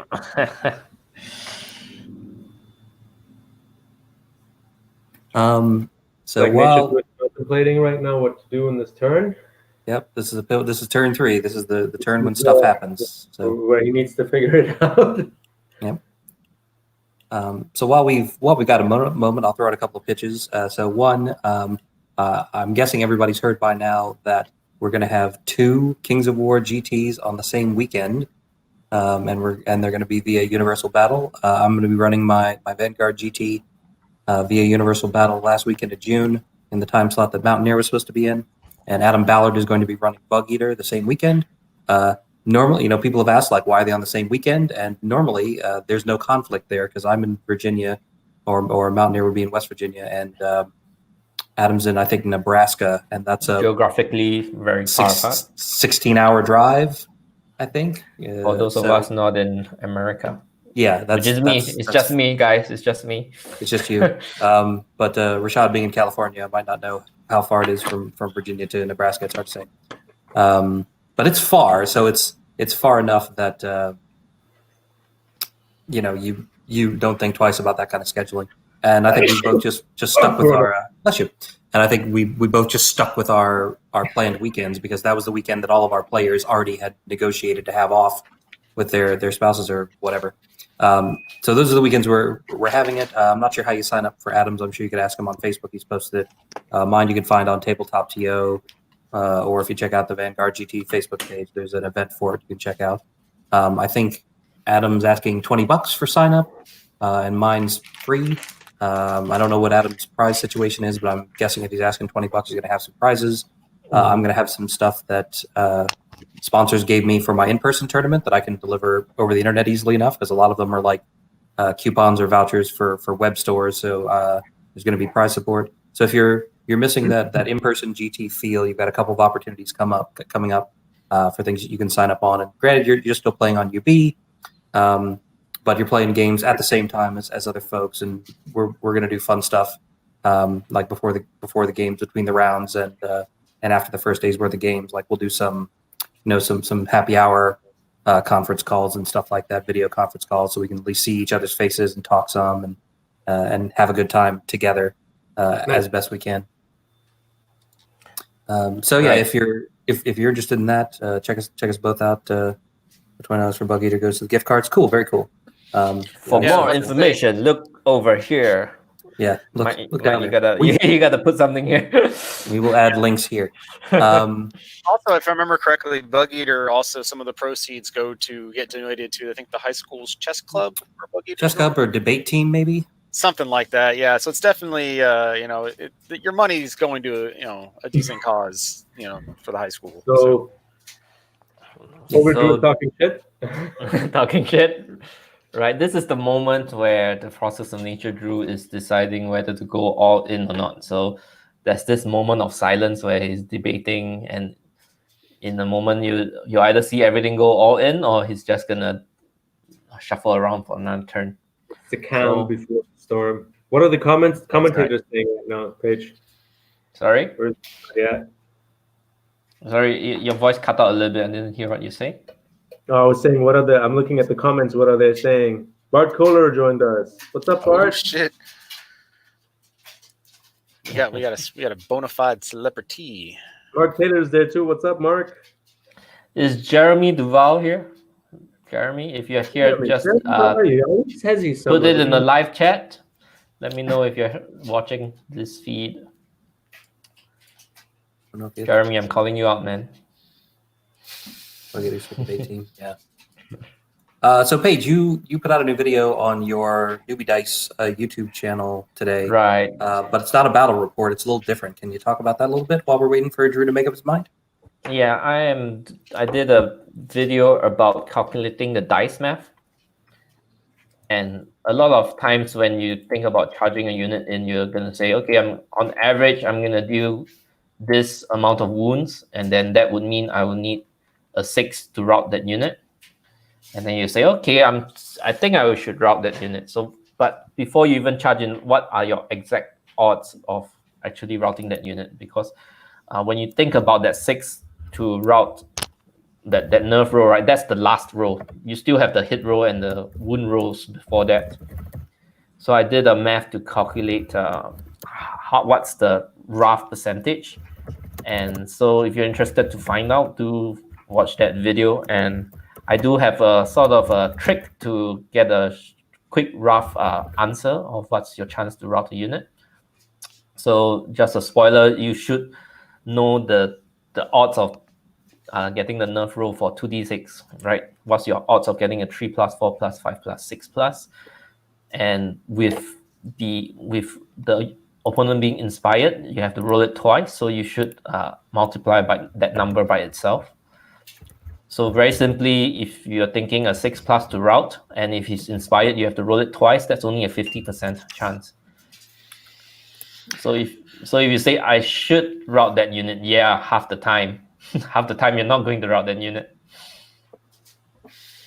Yeah, so it's an interesting take on the math of the dice here. So Drew is choosing to drop the center objective token, the loot token, and he's taking a front charge of the siege breakers in the center. He's moving now up the centaurs that are on the right flank, closer to the hill. Currently, they cannot really see above the hill or charge anything behind it. Neither can anything behind the hill. He's moving the center left centaurs also forward. So Yeah. I've got a challenge developing for the first round of my event over here in the comments. Love seeing first round challenges. Okay, so he's contemplating whether or not the center centaur unit, the striders, can move onto the loot token and pick it up now. Buying time basically with the token holder that was holding it last turn. So by picking up and dropping it, you can drop it anywhere within the footprint. So he kind of drop it behind the hills now, or rather in between the two hills. So there's a chance that he could pick it up and nobody could see those centaurs. Possibly, except the chariots, which are tall enough to see over the hills, right? Yeah, but I think he's not in range. Is he? Yeah. Oh, he is. But chariots are what, 16? Yeah, they're too far. Yeah, in range. 3, 6, Whether 9. they can charge in is another question because of the unicorn there. Yeah, the unicorn's in the way. These guys are in the way. Yeah. Just out of 16, so. No, it's just in 16. It's just within. Just barely within 16. But the third red line is the 15. The third red there's line. Just so much. There's just so much traffic in the way. Like all this stuff would have to get away. Now, interestingly, with this move though, let's say everything else dies next turn, he still would have a chance to pivot once and then move away 5 inches, which might take him far enough to carry that token away from the center line. So if things would stay, he would still win the game that way, even though most of his army would be there. So we see he still has to survive 4 of the ogre's turns. Was that a surge move on the? That was a surge. That was a 4-inch surge. Okay. Right, but right there, surge and destroy, right there, maybe. It's not enough to hit anything, and I honestly it kind of takes it out of position for the next turn because I don't think that red goblin blaster is going to be there next turn. Right. Like, no, he would have been better to move them up and turn them some. Correct. Right. Before he did that. He should have faced it towards the tree herder because that's obviously where the red goblin is going to go into next. Yep. Right. Okay, he's not worried about being hindered because they've got pathfinders. So Pegasus chose to attack back into the boomers, so he rolled 3 attacks there. Or is that the red goblin scouts? Right now, rolling dice into the goblin scouts. And that's a nerve check of 7 after putting 4 wounds in total. That's an 11. So it's dead. Yeah. 1 kills it. So he just killed it on the first roll, actually, with 4 wounds. Right. 1 under, and that will be another waiver. Okay. So the red goblin blasters in the center are dead. Let's see how he reforms that unicorn. Well, I mean, it's dead, right? It's yeah, but the important thing here is that it keeps the chariots off of the Grey Striders that picked up the token, right? Like by eyeballing, I think the chariot do have an angle on the centaurs if he moves his boomers out of the way. Well, problem is he's kind of. So he could, once the red goblin blaster charges, should free up the boomers or frees up the siege breakers. The siege breakers. Yeah, I mean you've created a traffic jam here, and if your forces of nature Drew, your objective is to maintain this traffic jam for however many turns you can. So he goes to move it right about an inch. He moved it forward an inch. Yeah, I think he just walked forward. Right. Is that forward? I think it's forward. I guess he didn't go very far. Yeah, I think he was hoping for more. That way, if the red goblin red goblin blaster did charge him, it would not be enough to. The siege breakers. Freeze up the siege breakers, So those Centaur Brace Riders did 5 wounds to the front of those siege breakers on the charge. That's kind of a lot. Yeah. Right, but only got a 9, so just enough not to waver. Yep. Super close though. Super close to wavering.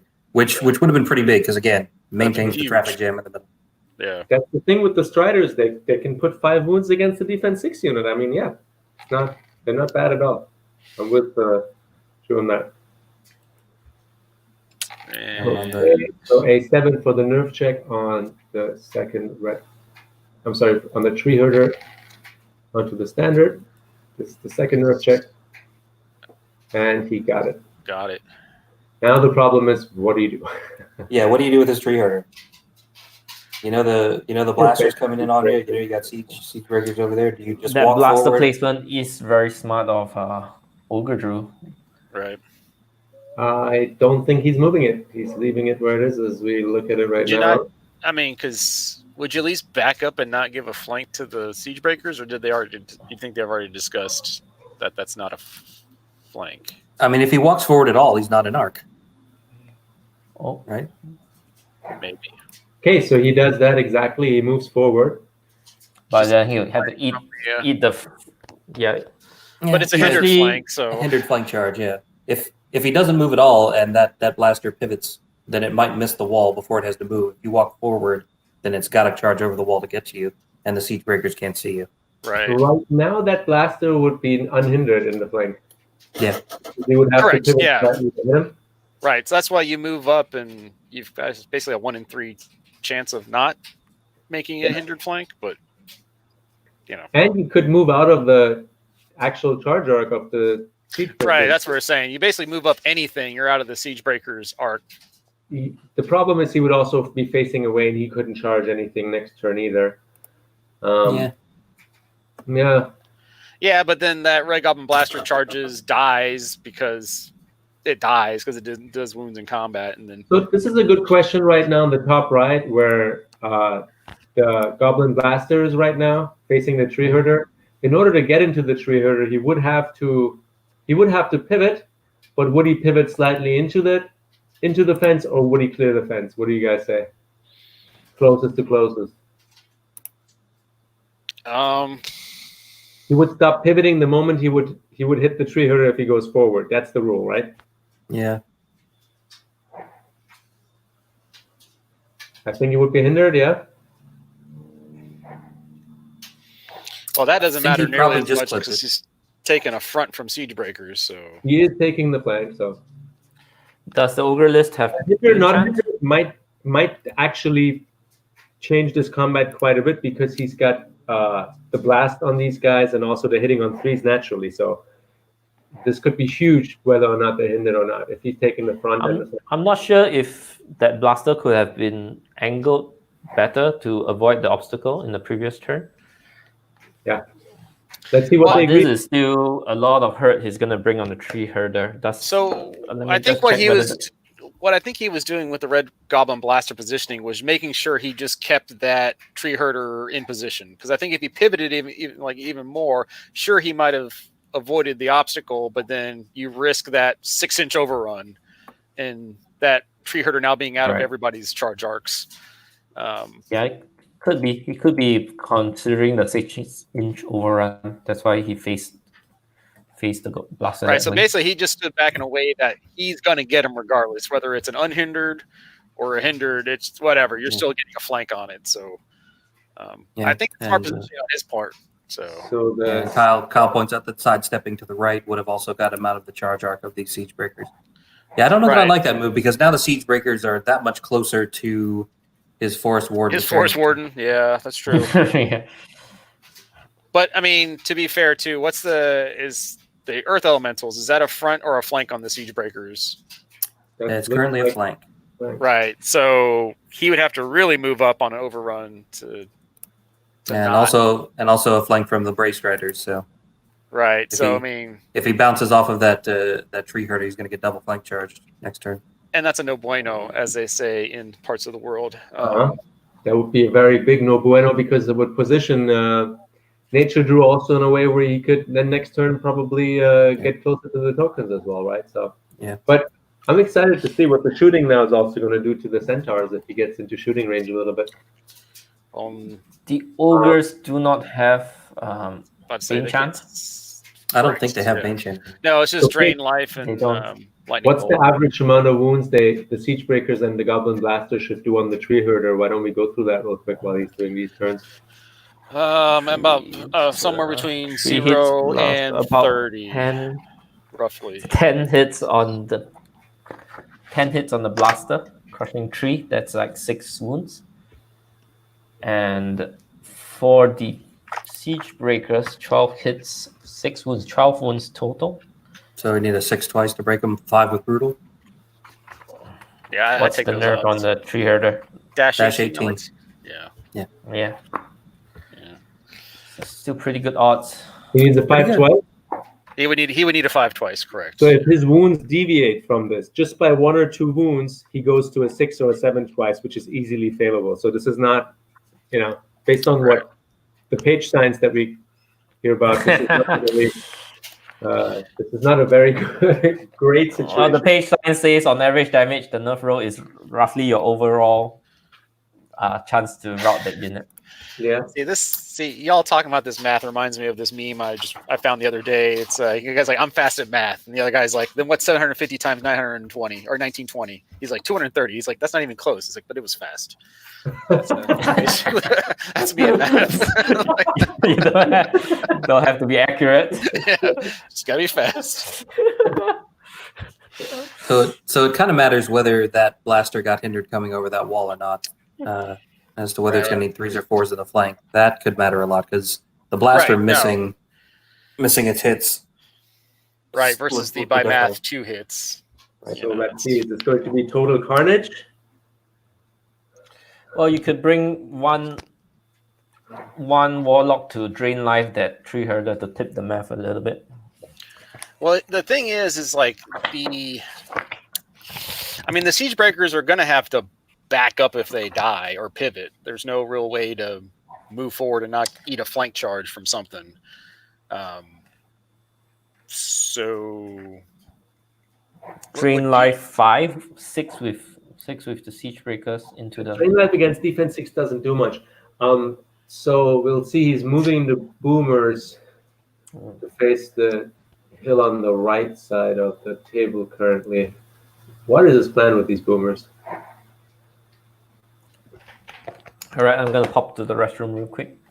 Okay. The warlocks are moving up. The token carrying warlocks looks like he's dropping the tokens. I suspect he didn't actually drop the tokens. Oh wait, yeah, no, he's. Oh no, he did. He's not dropping the tokens. You're right. I thought maybe for a minute he's picking up with a blaster, but no. yeah, I was like, why would you do that? Yeah, that seems like a bad idea. The movers will take the flank of the centaurs that are currently being charged by also the siege breakers. Not sure if he needs it, but why not? Why not kill it dead? Not a bad idea. Can't see anything else. What else are they going to do? What else are you going to do? Yeah. Especially because you're taking the front with the other siege breaker. And the siege breakers to the left of the center are going into the unicorn, and the unicorn played its role as a chaff piece it was intended to be. Yeah, and doesn't that cut off line of sight for the chariots to these other race right? Oh no, they might still be able to see a back corner. Are they within range? Yeah, they're 6, barely within 9, range. With one 15. pivot, they could never get there because they're not nimble, the chariots, right? Yeah. Even if they had line of sight, it wouldn't matter because in order to clear the siege breakers, they would have to pivot. Yeah, they got to turn too much. Yeah, it wouldn't be a possible charge, but they are within range, no? 12, 13, Correct, 14, yeah. 15, 16. Just barely. Yeah. So he's trying that right now, but he's seeing no, with one pivot he can't do it. Right. Yeah, honestly, I would just probably move those chariots up as much as I could, and so for the next turn, threaten those charges. Yeah, and pivot, hopefully. As much as you can, yeah. But Yeah, he's cutting very close there. Yeah, I didn't think he was going to take that move. That's too close to the corners of the siege breakers. It doesn't give them anywhere to go after they kill the unicorn with Bastion on the top of the hill. But he can still pivot, right? He can still move. So if you pivot, that gives you the freedom of that siege breaker horde afterwards to reform a bit. But yeah, I don't know. Two siege breaker hordes looking like they're going to own the middle of the board by bottom of turn 3. That's not a good position to be in if I'm a creature player. No. Kyle Poole says if you print Page's notes, it's a page.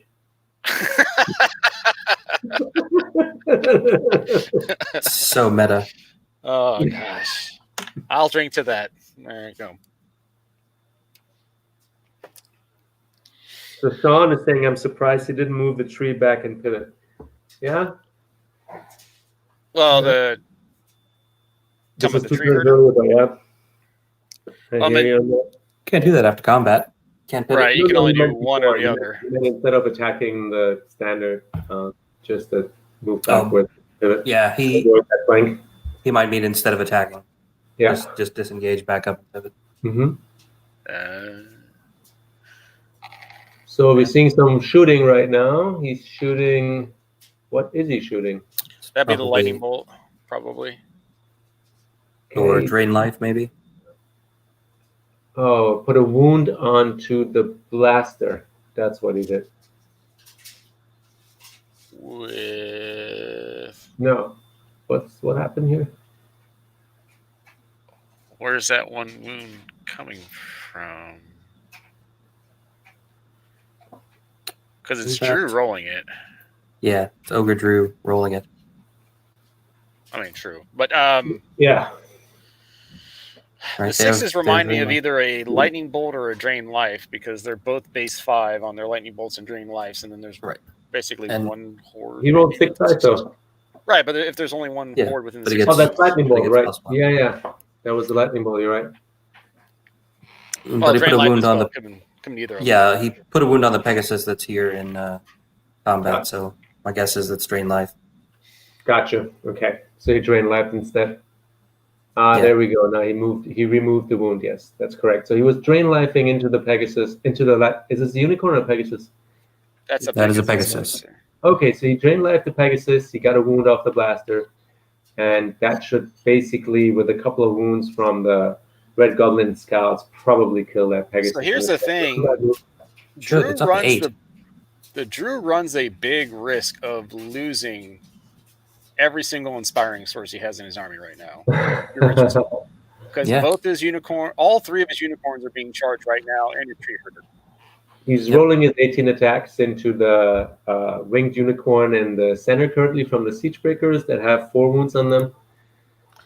I don't know if it's overkilling that Pegasus, right? It's definitely a Pegasus. On the Yeah, hill? it's definitely Pegasus. Those scouts can flub. That's his issue. He wanted to make Right. sure that he was at this turn. I mean, Well, the I drain would- life I would- 3 helps a lot. So I would put Put that on one the tree. drain life into the tree herder. It's a drain life 6 with the siege breakers around. So Yeah, that I would couldn't averagely do- deal 1 I damage don't into the think tree that's herder, and that 1 damage would just pivot it well, right much now more in his favor. that 12 out of 18 hits Drew into the unicorn, and then he rolls, I believe, 7 wounds, right. Oh, 5. waiver. So yes, that unicorn. 13, he's 1 shy. That's the thing with the unicorn at what is it, 12-14? It's quite a. Is that what it is? Yeah. Yeah, it's 14 12-14. defense 5. Yeah, defense 5 really good. 12 is no joke. I mean, that's kind of like almost like a red cap troop. Right. Yeah, that's why I love the unicorn. Only It's you're a paying, little like- bit pricey for one task, but it does so many things. Mm-hmm. Yeah. Right. That's why I like having 1. I don't like having 3 because it's like already multi-purpose. Especially with wings. Yeah. Yeah, expensive, right? I 200. might be running 2 and both without wings because So which paying for wings is not necessarily a bonus, right? Having He's rolling on individual the is really good center too. right now. So 18 attacks, 12 hits as well, and 9 wounds it looks. Actually 11 wounds because their defense 4. So that unit should be dead as well. Yeah, Ooh, because they still got the boomers in the flank. Yeah, that was quite overkill. no, it's 11 wounds because their defense 4. Yeah, that's the thing with them. Really, the siege breakers on the front should have been enough mathematically, but I'm not So disliking 7 the wounds. So then now they're at 18 wounds now. It snakes twice. Yeah. So dead. He rolled a 8 and a 4 for the nerf roll, so that unit of centaurs is gone in the center as well. Right. And that allows that Siegebreaker Horde to move up D6, and now they're definitely threatening Earthing, as they say. Mm-hmm. Let's see what he does with them. Knowing my luck, he'll turn around or reform. He's going to move forward 3 inches. All right. See if he reforms the boomers. Let's see if he remembers. He Yeah, does, just do what but you he can. doesn't There's have Yeah, really you not- gotta remember, I forgot in my game. Well, Well, you can tell it hurt you, so there's that. He doesn't have much room there, so he's Right, he doesn't have much wiggle room, but I Right. mean, he's taken this center. There's no so the goblins roll no wounds on the Pegasus. Yep. nothing. Yikes! See, that's why he drained life to it, but he's still not going to kill it because he can't roll a Okay. nerf. He can't roll a nerf check. Nerf roll, oh my goodness. That's, Yes, sir. Yeah. No, that's a bummer, man. Sorry. Yeah. And the Pegasus still is able to fly. I'm not sure if he can get any use out of flying. I mean, Well, Yeah. that Pegasus is basically dead already. Just hit the dang Red Goblin Blaster with it. Well, he Okay, can flank the warlock that's carrying the tokens. True. that will scare him a little bit. Yeah. The 66, I would. I'm assuming, was the flank charge from the Goblin Blaster. Is that correct? The flank charge of the Goblin Blaster on this Pegasus, Three. excuse me, Unicorn all the way over on the left. Yeah. Is he countercharging both into the unicorn again? Is he not trying to? He's not gonna try and take out that Pegasus. Apparently yeah. not. And I guess this is actually a fresh charge for the blaster, so it's Actually, hindered Still again. hindered, right? Does that mean the unicorns were used as thick chaff? Oh, it could be. Hashtag thick chaff. Right? They turned I it mean, into thick chaff. That is pretty thick. I haven't got to use that banner yet, so why not? Yes. Throw it out. You gotta throw it out. It once. is, of course. Guys, we're like 2 hours in and nobody made any negative comments about Brindley yet. What's going on? I'm we're falling on. I'm early on to my drinks right now. Give me time. Okay. My fellow countryman is throwing shade at me. Okay, so do the 3 for the nerf check on the unicorn, and I think, what is that? 8. Oh my goodness, he's Right, been. he wavered it again. So apparently, a horde of boomers and the chariot and the flank can't take out a unicorn. Well, next turn he can finally charge the Pegasus and the unicorn. I think the army standard bearer would be able to finish it off. Right. Right. And- which one is this? So he's probably moved on to the blaster in the flank of the tree Oh, the tree, at this point. So 3 guess. wounds? Or no, wait. think so? That's 5 hits he's doing and rolling the D3s here on the the hit, D3s, so- yeah. So 16, 5 hits, yeah, even hindered. 14 wounds. Yikes. 14 wounds. Yep. Yikes. That combat Yeah, blaster that just trigger is made that what, its dash? 0.3 times, man. I mean, he rolled kind of average on the hits, just then when he rolled the wounds on the 16, he rolled 14 He's out at of 18 16 wounds. guys. He's at snake twice. He Yep. should have 3 hits only because he's there they hindered. He's hitting on 4s. Yeah. 3 hits with blast 6. That's So let's ask him later. 11. I sit down and ask him later why they counted that as a non-hindered charge. It is hindered. No, he hits on 3s usually. Now he's hitting It's on on 4s. 4s, yeah. And he, And hit, he and, got- and he hit that many times on 4s. 5 Right. 4 plus. Yeah. Right. He got 1 4 4 4 something. So that's UB dice in the other direction. Right. Ooh. You know, in the German military, they talk about the Schwerpunkt. That's a Schmerzpunkt right there. That just, ouch. Like, that was. Red Goblin Blaster for the win, man. MVP.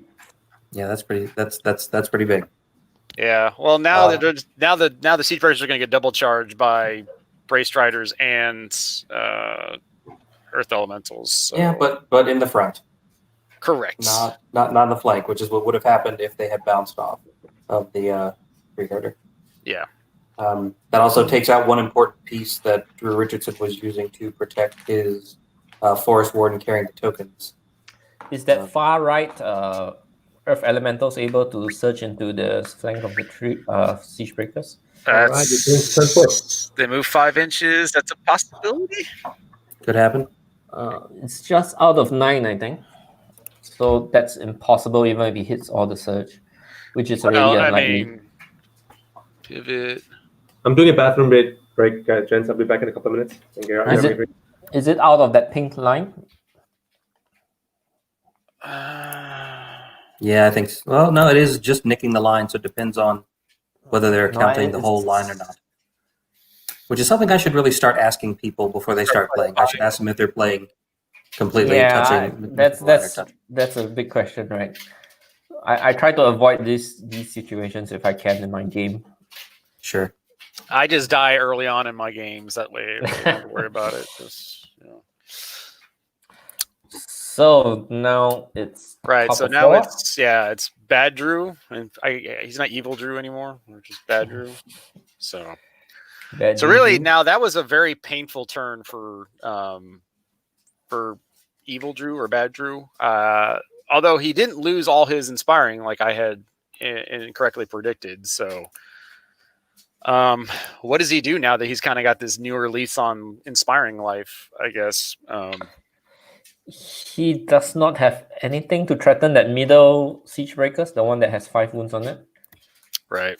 He has nothing that can get in his way. That's the wavered unicorn just backing up. So that siege breaker is staring down at the token carrying centaurs. Mm-hmm.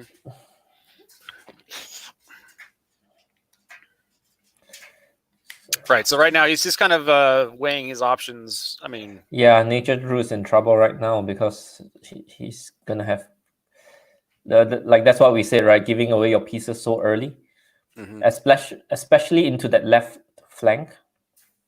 Right, he didn't need to charge those centaurs into the siege breakers in the forest, and that 2 flyers into the boomers. I'm not sure if that's a good trade. It did tie them up, but that's 2 less pieces affecting the center. Right. Yep. I don't like to say it's only dumb if it doesn't work, but yeah, throwing those pieces away definitely hurt his ability. Now that we're just now we just now hit the halfway point in the game, and he's lost a lot of chaff, a lot of things to hold up what his opponent's doing. 2, 3, 4, 5.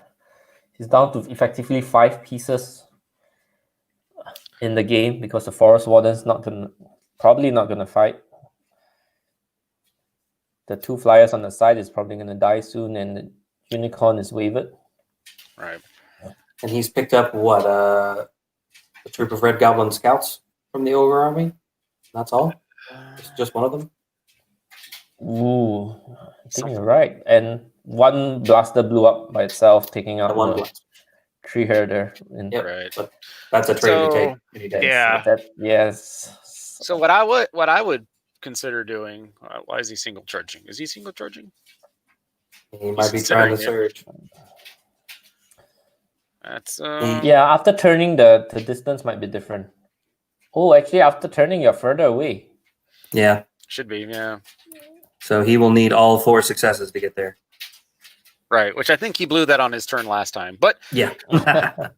But they're unlikely to kill the Earth Elementals on the countercharge. So it'll be a flank the next turn. Deliberating whether the Search 4 would take it into the flank. Yeah. See, this is where I would just hop the Red Goblin Scouts and take out that blaster, but I'm also bad at this game, so because that Red Goblin blaster is kind of the only thing threatening those Earth Elementals. Pegasus in the flank is not gonna guarantee taking it out too. It's defense 5-10. Right. Yeah. So 6 hits, 6 attack, 4 hits, and 2 wounds. You need an 8 twice to take it out. Right. So do you start trying to just peel off unit strength where it can come from, where you can get it? Because I mean, I think that Pegasus needs to chaff something up. I don't know where it needs to go. Yeah. I don't think that blaster can quite get to the Earth Elementals next turn because it only goes 10, right? And that's where the 10 inch. That's the 10 inch line. I think is a little shy. Right. Is there? All right. So I think he's looks like he's settled on that frontal charge with the Earth Elementals. At least anything to chaff up that Siegebreaker horde, at least for a turn. Hopefully he gets that flank charge with it, but math says probably not likely. I think he already blew his shot on the 4 surge, 4 successes before. So, let's see. So, Mike, you are running a UB tournament. How much time are you allocating to each round? Because UB games are slower than actual games most of the time. Yeah, so I'm going to do a 3-hour round clock. So each player will have an hour and a half for a 2,300 point game. The maps are preset, so they won't have to worry about doing terrain or anything. They're already in UB. If anybody wants to check them out, they're saved as VGT space map 1 through 5. Just to see what we're going to be playing with. So hopefully, I feel like that should be enough time to play without giving people so much time that they kind of over deliberate or get into analysis paralysis, because you want people to feel a little bit of time pressure to tournament. Like, you want them to realistically have enough time to play their game. Right. And from doing these live streams, we usually give people half an hour before the live stream to do their deployment, like do their whole table setup and deployment. And then the live streams on average come in around 2 hours and 45 minutes or so. And that's with some talking about the lists up front and some talking about the game afterwards that takes up, a good 10 to 15 minutes. So I feel like that should give people enough time to do all of their deployments and play their whole games. Feel a little bit of clock pressure so they don't overthink about things, but not so much that they should feel like they have to rush a whole lot. I'm not sure what Adam's doing for Bug Eater, though. All right. I think that's all right. Well, that's, of course, coming from me holding the longest video on the Dash 28 stream so far, which is something I'm not very proud of, and it's become a running joke in the community. Just own it. Yeah.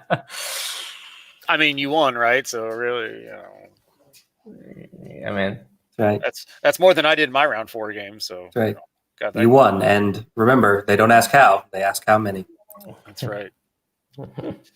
So looks like he is just taking that Pegasus and pulling it. Which Pegasus is that? Or no, it's just a Pegasus, not even a unicorn. So I don't know why he's just pulling it back and just not trying to peel off that Red Goblin Scout unit. I think he's just forming a wall for his centaurs to run away. Yep. That's literally all he's doing, is trying to run away with tokens. That the siege breakers in the center could not pivot. He at least he's trying to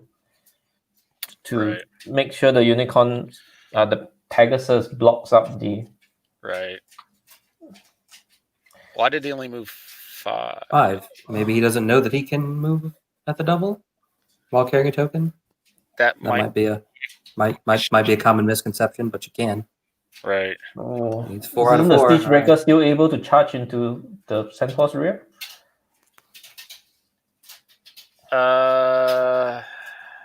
Maybe. Or is it a flank? I think it's a flank. I think he gave. He gave it a flank, and there's no way to fit in. Yep. Right.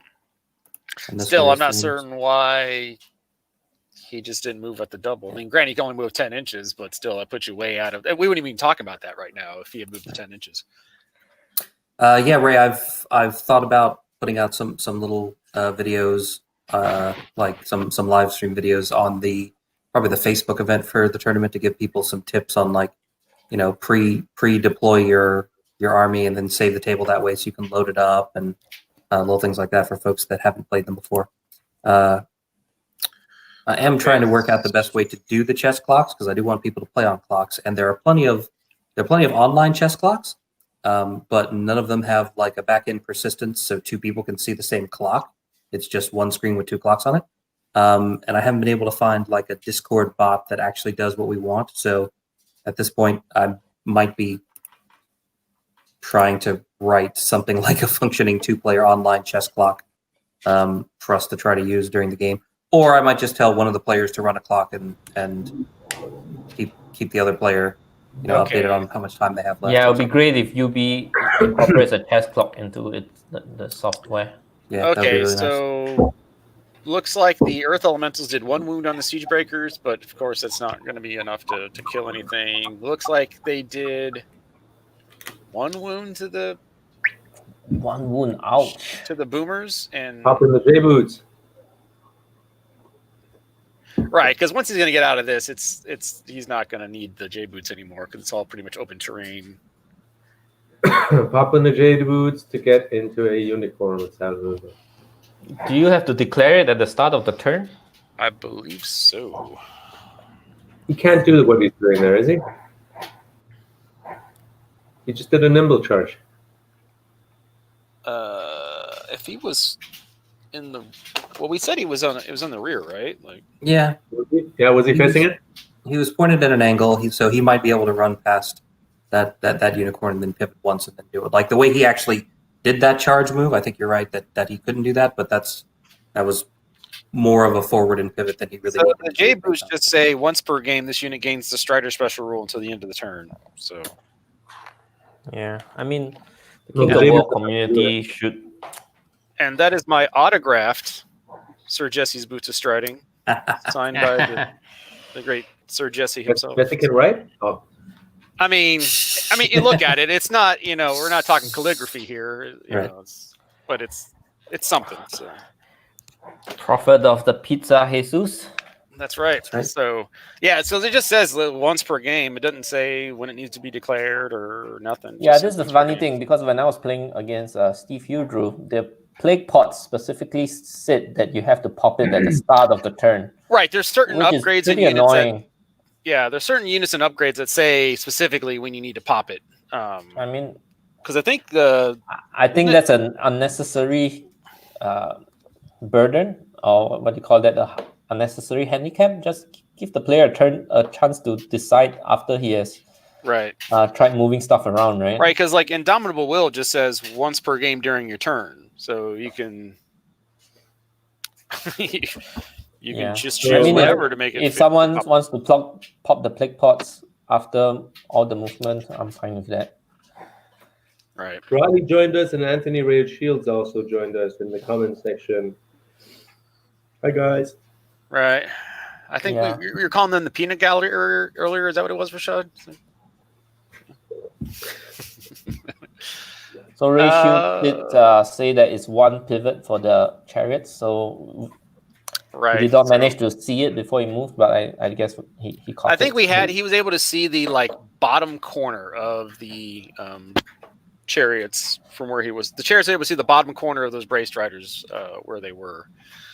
So that token is definitely his, and it's that already would bring it on to a his draw side. unless the warlock is Well, being charged he's- dead. I don't think there's anything to charge the warlock.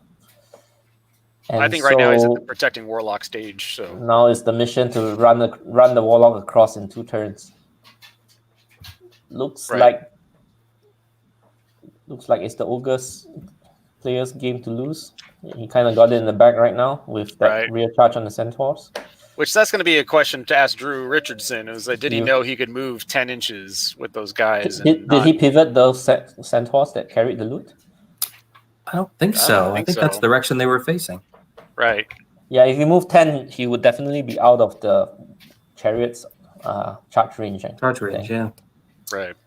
Oof. Yeah. So right Okay. now, Aussie Drew, one with the Bobby, he's just kind of collapsing the trap right now. I mean, sure, that Forest Warden might be able to get out unscathed, but at least that Red Goblin Blaster is looks like he's trying to get that into position where he can at least threaten that Forest Warden. Force that Earth Elemental Horde to either attack No, it. the Earth Elemental Horde cannot charge the Red Goblin Blaster because of that building in the way. That Right, round because the building. spacing and stuff like that. But I mean, he's gonna. But Drew Richardson hopefully knows that that's probably where that Red Goblin Blaster is going after. Is that guy holding the tokens? Yeah, that would be the smart thing. Because I mean, when he charges these Earth Elementals into the flank of the Siege Breakers and slides down, that Right. might put the Red Goblin Blaster in its flank. But yeah, you're right. you're better off jetting by and just blowing up the token holder, taking all his points. Well, he can't get by because I don't think he'll move he can't move at the double. He's gonna just walk up 5 inches, and the Earth Elementals could just turn around and get searched in water. That's assuming if the Siege Breakers die, though. Yeah. He's probably gonna drain life and heal that Siege Breaker. So the front and the flank, could it take out the Siege Breaker horde? That would be 18 hits and 9 wounds from the flank, and half of that in the front. That puts it at what? Because they've got brutal as well, so you're talking a 3. The ogres have big shield, right? Big shield to the Siege Breakers, Yeah. big shield to the front, but it's just defense 5 on the flank. So The flank would be 9 wounds, and the front would be 3 wounds. So that's 12 and a 5 to rout twice. Well, it's a 13 with the one that's on him. With they have brutal, right? Right. Oh yeah, the Earth Elementals very have likely to kill the Siege Breakers, the front and the flank from the. Would that even be twice, or is it just once? So where's the second? Yeah, the Warlock's right there, right? Warlock doesn't inspire. He has they 2 Sender Barrels on foot and 1 on he's the chariot. Yeah, he already. Yeah, the one of them die already? Got killed. Yeah, that was the other thing he killed. The tree herder killed that one. Right. Oh right, yeah, he sacrificed the Sender Barrel to keep the tree herder in place. Well, that's a worthwhile trade. Yeah, 265 points. For the Sender Barrel and the Red Goblin Blaster. Yep. I think it's very unlikely that he will get to the Forest Warden though, so I think it's just playing a game of delaying the Earth Elementals. Well, now that he's more than likely going to get that token from those Brave Striders, I mean, yeah. He's just got to walk. He's got to walk across. Well, it finally got that unicorn. Finally. Only took 3 turns of combat. There's still the Pegasus over there. It's like, oh my god. I mean, had the game been going better for Drew at this point, I mean, I would say that was a worthwhile trade, but right now it's just looking like he just kept 2 things that could have been doing a bit more out of the combat for. What if that Pegasus on the left flank turns around and flies towards the center and threatens the Warlock? Then yeah, but the boomers can still move and shoot. That's the issue too. Right. Yeah, both units of boomers are still active. All right, looks like it's. So they decided to stay there. So is the only thing dead on the goblin side so far one red goblin? No, the flag guy and the red goblin scout unit. And the Red Goblin Blaster that kind of blaster. Right. So 3 things are dead. Okay. So sprayed some silver paint in his mouth and charged in. Yeah. What a lovely day. Yep. What a lovely day. Interesting that he didn't move, the chariot after killing that. If I were the Pegasus, I would use DTFO. And so now you just got a chariot, black guy on chariot facing the wrong direction. But all the way over here on the left. Yeah. Right. Because here's the chariot staring at its flank, but will hinder itself on the forest getting there again. Right. And the boomers are in its flank, so the boomers can just close the door and he probably should have turned the chariot. To move it further to the right, where stuff is going on still. So now we've got the fight on the boomer chariots, or the chariots on the. So 31 hits on the rear charge, yeah, and 25 wounds. Yeah, I think that's a snake, guys. Yeah, that should be snakes. Ooh, close, but no cigar. That's snakes, and the Pegasus is not inspiring, so. Yeah. All right, so that shifts the token over.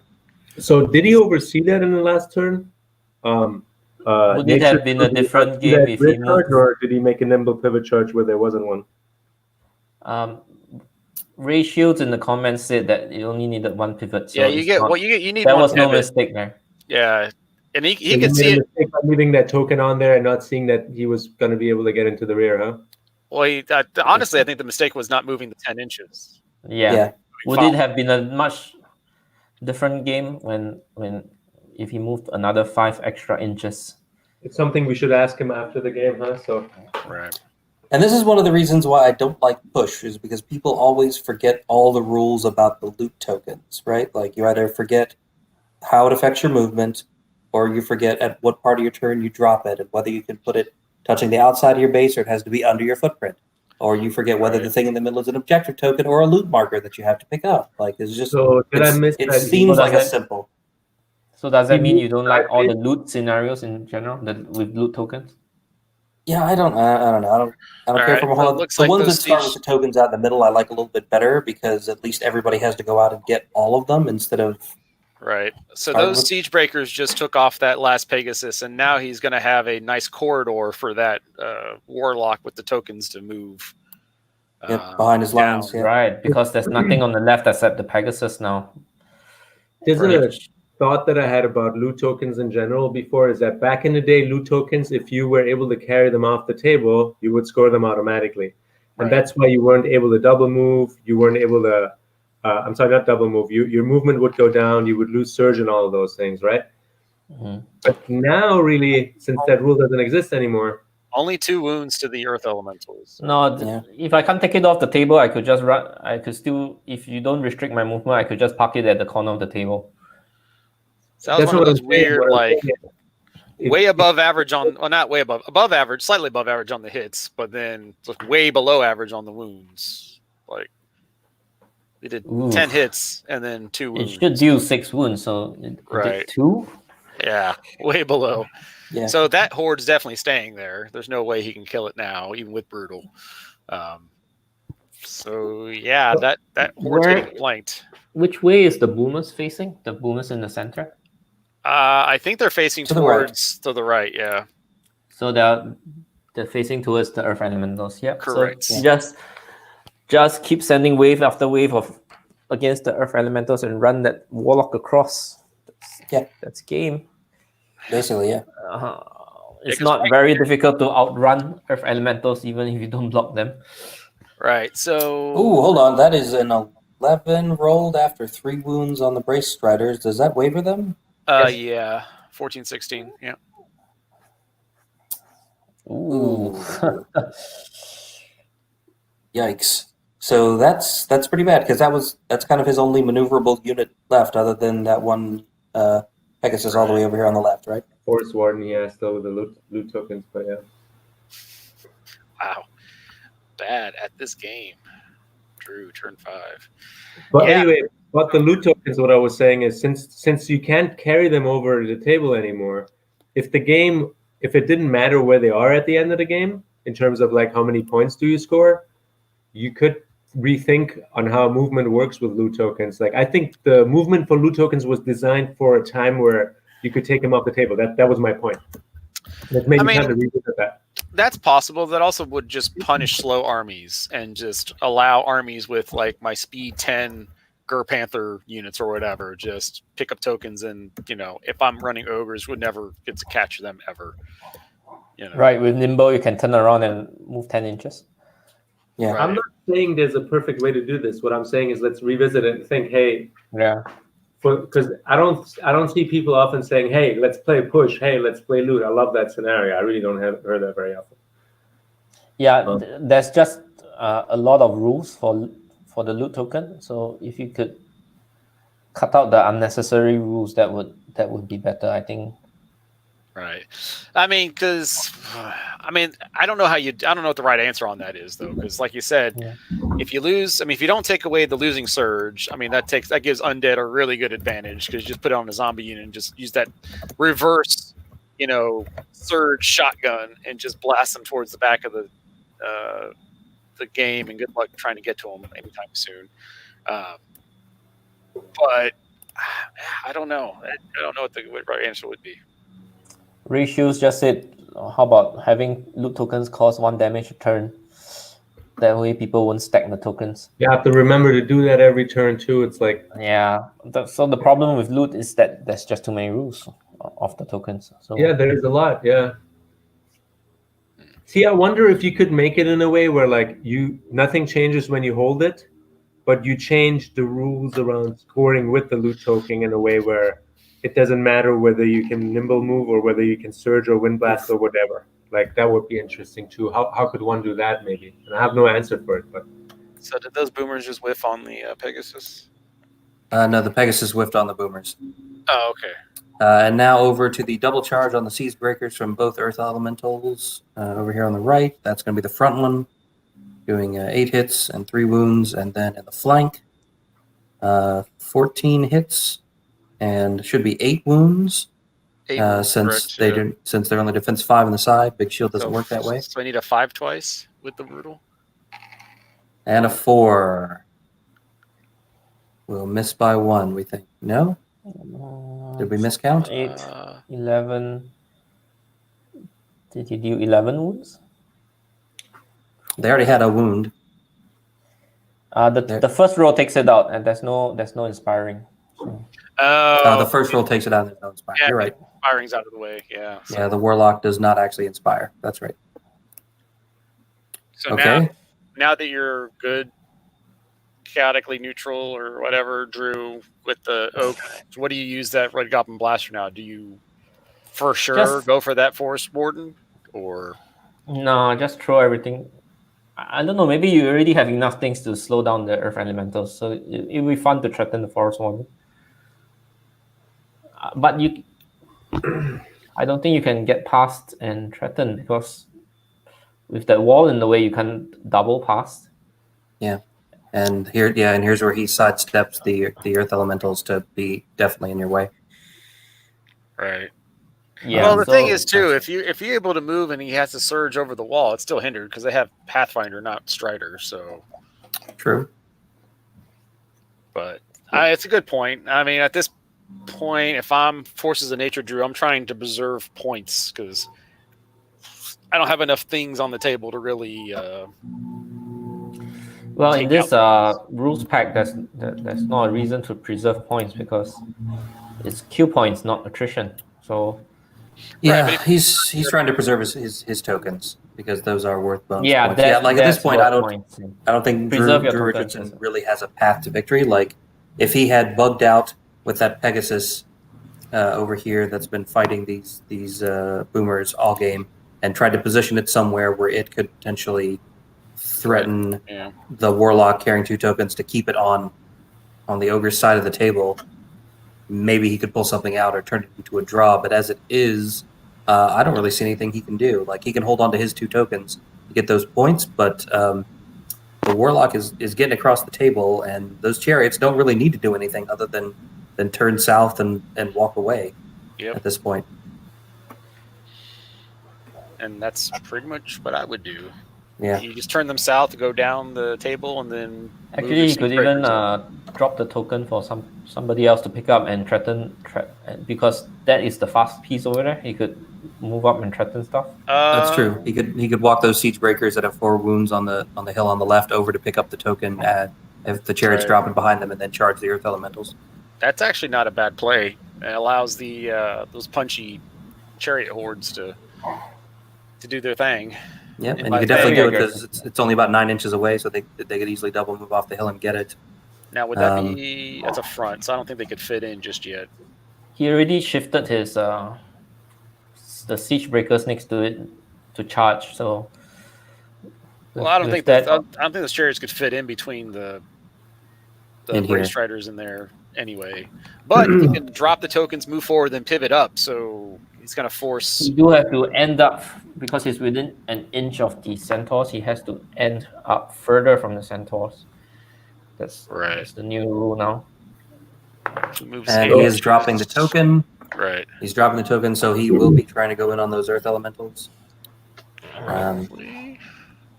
It's in the front, right? It'll be in the front. Yeah, he's not going to be able to fit. You're not going to be able to fit, yeah. So Ashley, Smashley, and Mo joined us. What's up, guys? So my thought is maybe if he goes the full 8 inches, because it's speed 8, right? on the chariots. If he does Yeah. a full speed 8 and then pivots, that's going to be more than an inch away from the. Oh, I guess unless it's a charge, so he has to be the entire time out of the inch way, right? Right. Oh, Surge is still in play though. Yeah. Doesn't want to be there. Unless he's dropped the token. Yeah, I mean, it's not a great play. Yeah. It definitely gets him out of the charge arcs, but yeah, Surge is still there, so. Or does he Since just he's still drop it, does the rear charge and just ensure that thing is gone, and then he's really walled off that Siegebreaker Horde from getting any threat? Yeah. Yeah, he's gonna pick it up with that Siegebreaker Horde in the back that has 4 wounds on it. Yeah. Yeah, I mean, in the rule of Felix, that just invites a Snake Eyes to put that many wounds on a wavered unit that's pretty much already going to be dead. But I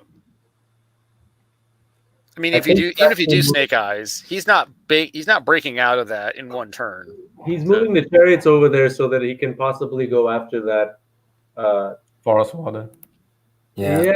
The Forest Warden with the 2 tokens. I mean, both for kill points and also like he can maximize his. He's already gonna have 5 extra points for holding the 3 tokens and crossing them across the center, right? So he can't. Well, we're assuming, he's gonna make it across. He's definitely gonna eat that Surge flank charge from the Earth Elementals. Yeah. Next turn. There's a flirt. Unless he can't pivot. No, the Goblin's Blaster is gonna explode, so he's gonna be gone. Yeah. Not gonna be there. It's not gonna affect his movement. Think he overlooked this?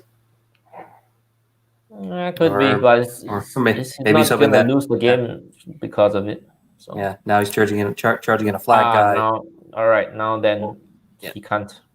That'll keep him from pivoting. Yeah. The foot is a game now. Yeah, the warlords, the warlocks can also do. He's going from win to win more. Right. Could be. Here you go. The eternally hindered ASB on Chariot. Yeah, once again, going into the flank of. You have to say, he moved his ogres very well the whole game. Like, I haven't seen him do things where we're like, oh, that's bad or anything like that. He's been moving them very well. Yeah. Dru Richardson did a pretty good job of getting him stuck in traffic for the first few turns, but the ogres just hit hard enough that little defense 4 units aren't going to stand up for more than a couple of turns. That kind of punishment. He had superior maneuverability, but he didn't really use it for much of anything. Like, he didn't try to get behind, or he didn't try to surround him and get flanks or anything. Right. When you're trying to delay, if you can preserve your pieces, you can try to do so. So, if with this map, I think that is definitely a chance to dance around the terrain and stop charges rather than to just send your chaff in. Yeah. And so, what was that shooting? I'm guessing that was a drain life, probably. Yeah, it looks like a drain life. Yeah. Which isn't going to do much to Earth Elementals, but. Right. Did it do any damage? Drain life didn't do anything, right? No, drain life didn't do anything. This is going to be the 5 to wound. He rolled 1, 2, and 4 for the wound rolls. There's still a battle going on there. Yeah, the boomers over on the left against Pegasus. 3 wounds? Yeah. And a 9 is more than enough to pick it up. Yeah. All right, so turn 5. That little double flying force blockade finally goes down. Finally goes down after 3 turns of combat. Yeah. Yeah. But the thing is, he did not need to delay that side. That side would delay itself being on the wrong side of the table. Yeah, I think at the time. I think at the time he devoted a bit too much to delay that boomer unit. Yeah. I mean, I felt like sending one over there to shut down the shooting made sense. Right. Sending both, that's still not enough to break the unit. Right. Well, it did delay until turn 5, but it did delay until turn 5. That's true. Right. But it took till turn 5 it took till turn 4 to kill one of them. So if you'd sent one by itself, it still would have held it and kept it from shooting till turn 4. Right. And by now the battle's on the complete opposite side of the table, so it doesn't matter. Right. Yeah. That unit has definitely. So this is the. Wow, 5 to the. Okay. 5 to the Earth Elemental Horde, but not enough with the 9 to do anything. So looks like I think. Oh, so these Well, he only hit once, but he got max on 6, the. right? Oh, this. Yeah. He would have needed loving this. 6. I'm loving these Red Goblin Blasters. Witness me.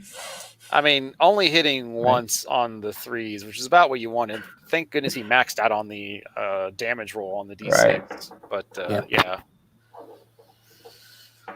And still, But he- I mean, he he's did 5 lost wounds. basically all his inspiring, and they're vulnerable to shooting now. Okay, Yep. 7. So here's the Red Goblin Scouts on the Braced Riders on the hill. 6 hits and 1 wound because of the because they were wavered, so they get their Thunder's charge back. Yes. So it should be 1 wound. Yep, 1 wound. And then here's And the siege blade, the siege breakers of the flank. pièce de résistance. We have not 21 seen wounds. double 6 or double 1 so far. have we? We have not, I don't think. No, I don't think we have. We've seen some 11s Some and low some rolls 3s or for 4s. Ogre Drew earlier in the game, Yeah. where he didn't do much damage to the chaff, and that honestly bought 1 extra turn for Nature Drew, Right. Yep. and still at this stage where almost everything is off the board already. Right. So he's moving the siege breaker sideways after the combat, and he's reforming the Goblin Scouts to face towards the Earth Elementals. Which is a bit He of has overkill, not but hey, picked up that token, but I don't think. he's going to pick it up next turn. So it's really Yeah, not- there's nothing in threat to. Now is that Siegebreaker Horde already on his side of the board, or his opponent's side of the board? I think if the one with 4 wounds walks forward and puts its kind of top corner on the token before it picks it up, it'll be completely on the other side of Okay, so on the Forces of Nature side of the table. yeah, So he's seeing if he can surge with the top Earth Elementals down into the flank of that unit. Into the chariot, yeah. 1 pivot and a 4-inch move, 5-inch move. He should be 5-inch within 1 move, inch. yeah. So Yeah. that's a good move. That's a great move, actually. right. Especially if you need to start peeling stuff off, you're going to get shot to death by Thing is, that the boomer question horde. is, with 1 clean pivot, would he be able to clear his own Earth Elementals? Is the question. Looks like it. Yeah, Yeah. Oh Yeah. yeah, does, but yeah, Do it. Do it. Hail Mary. do it now. And then now 4 surge dice. I mean, And he just needs 1. what does Page's Right. math say? Page's math says maybe. What are your chances you roll no 4? Having failed a bunch of Banechant 3s when I was playing the herd, I mean that's not unheard of. Yeah, but that's Bane Chant. This is Surge, and the rule with Surge is if you're only doing a 1-inch Surge, it should always work. If you do more than a 1-inch Surge, it works 10% of the time, I think. Yeah. I had a 1-inch surge with don't a quote me on failure that. on rates, and I failed all 6 dice. Oof. Yeah, at Blue City Brawl, I failed a heal 6 with a Basilean Phoenix. So And that was against Brad McKay. Fuck. that's what you don't want to have your dice decide Right. to pack up and leave town. It was funny because it was into a Void Lurker. He was running triple Void Lurkers, and my rates needed 1 inch to get in. And had I grounded that damn Void Lurker, he wouldn't get the flank on Soul Weavers, who were defense 6 back then. So he's got it, looks like. And he's got 3 successes, which is plenty, and that will surge those Earth Elementals into the flank of the chariot. Surge and destroy. And we will see what they can do. As I think that's pretty much the only thing going on. Well, the other Earth Elementals can beat up the flag guy. Right. And then Um, get riggedy rowled. Right. And get punched from everything from all 12 angles. wounds, that should take it out. 12 wounds with no inspiring, so There's some care about- karma, though, right? There's some karma because they got No, there should be inspiring because that Well, That yeah, he flag- needs to kill the Warlock first. Or, excuse me, the flag guy that there. flag guy. Yeah, he would Right. need to fight because there would be inspiring otherwise. oh Yeah. yeah. So if he but does it in the right just order, needs you a get that guy first. Looks like he's four moving twice to with do. brutal, so Yeah, it looks like he's doing that fight first. So Oops. 10. Oh no, it's only 9 damage. So So 16 hits, 10. 8 wounds, And a 9. waver. No, That's a no, waiver. no. 8 wounds with a 9, 15. 17. 15, 17. It So kills that would it. get it. Roll 15, 17 again. with brutal. Waiver now? So that's a waiver now. That's a Yeah. waiver. That's It's a one waiver. shy, but at least the forest warden is safe. And The now you forest know warden is backed up From- against the edge From the of table. chariots, right, literally up against the edge of the table, just on his opponent's side of the table. Right. It's Yeah. like, oh, don't kill me. Yeah, had he not wavered it, they could have just gone right in and did their thing. Holding all the loot. Uh, That is a 9 with 4 wounds. And snake eyes. and there we go. Oh. Only took 6 turns. Got our snake eyes. There Where you did- go. Drink to that. Salute. So it looks like Ogre, well, with the waiver, no. Do the chariots? No, they don't even have fury, do they? No. Even if they did have fury, they would have to only be able to countercharge with fury. You can't charge with Only unit. countercharge, correct. Right. So that definitely, unless they go to 7, that Well, he already maxed out on his VPs at 5, right? So he doesn't technically need to kill the forest warden. He should try to take out as many points as he I can. think at this point. Who gets the spelling right and destroys his enemy and crushes it. Crushes his soul. I mean, Well, he It is has a like- good chance to take out some earth elementals, I think. yeah. The boomer will go in the flank and the siege breaker will go in front of that 4 wounded. I still think he's Holy- going to take some. Looks like he's going to. What's he going to do with that warlock? Is he going to try and just drain life that fourth earth elemental horde, or is he going to try to go after the ward? The forest. Yeah, he could try to lightning bolt the forest warden. He's not close enough to any of his hordes to give him bonus dice, though. Well, I mean, if the boomers charge the The guy, boomer's going to charge. That's true, if the boomer's siege breaker's charging, gonna that'll- so he's going to get a that'll give +2. Oh, he's moving. he might just be And trying to then- move it around in UB to try and get to the counter charge. Maybe. No counter charge. Oh yeah, because he doesn't have fury. Withdraw. Okay. 1 inch bounce. And that's all he can do. But that gives him, I guess, a little more space to get stuff in on the other unit. Right. Yeah, because the boomers are in the flank of the other earth elementals. That'll be So nasty. yeah, he gets his 1 inch disengage or withdraw, and then pivots because he can do that while wavered. Yeah. And then the siege goes in front, countercharging together with the Bannerman. So Sean most in the comments said, crushing the ew out of Drew. I was going to say, Mode and Visibly are discussing like War Machine players and the dynamic scenario scoring systems that they have over there and how you could bring that over into Kings. I'd like to hear about that. I don't know about the dynamic scenarios in War Machine. When I left War Machines, the game War Machine, I didn't like the scenarios. It's just rectangles and circular zones which you have to toe in. And I think the rectangles can only be, they have different types of units. So they have basically the foot soldiers and the big monsters. So the big monsters can only score on circle zones, and the foot soldiers can only score on the rectangular zones, which kind of dictate how you can play. So anything that restricts what you can do, I don't find it very fun. And it's just pretty much zone holding.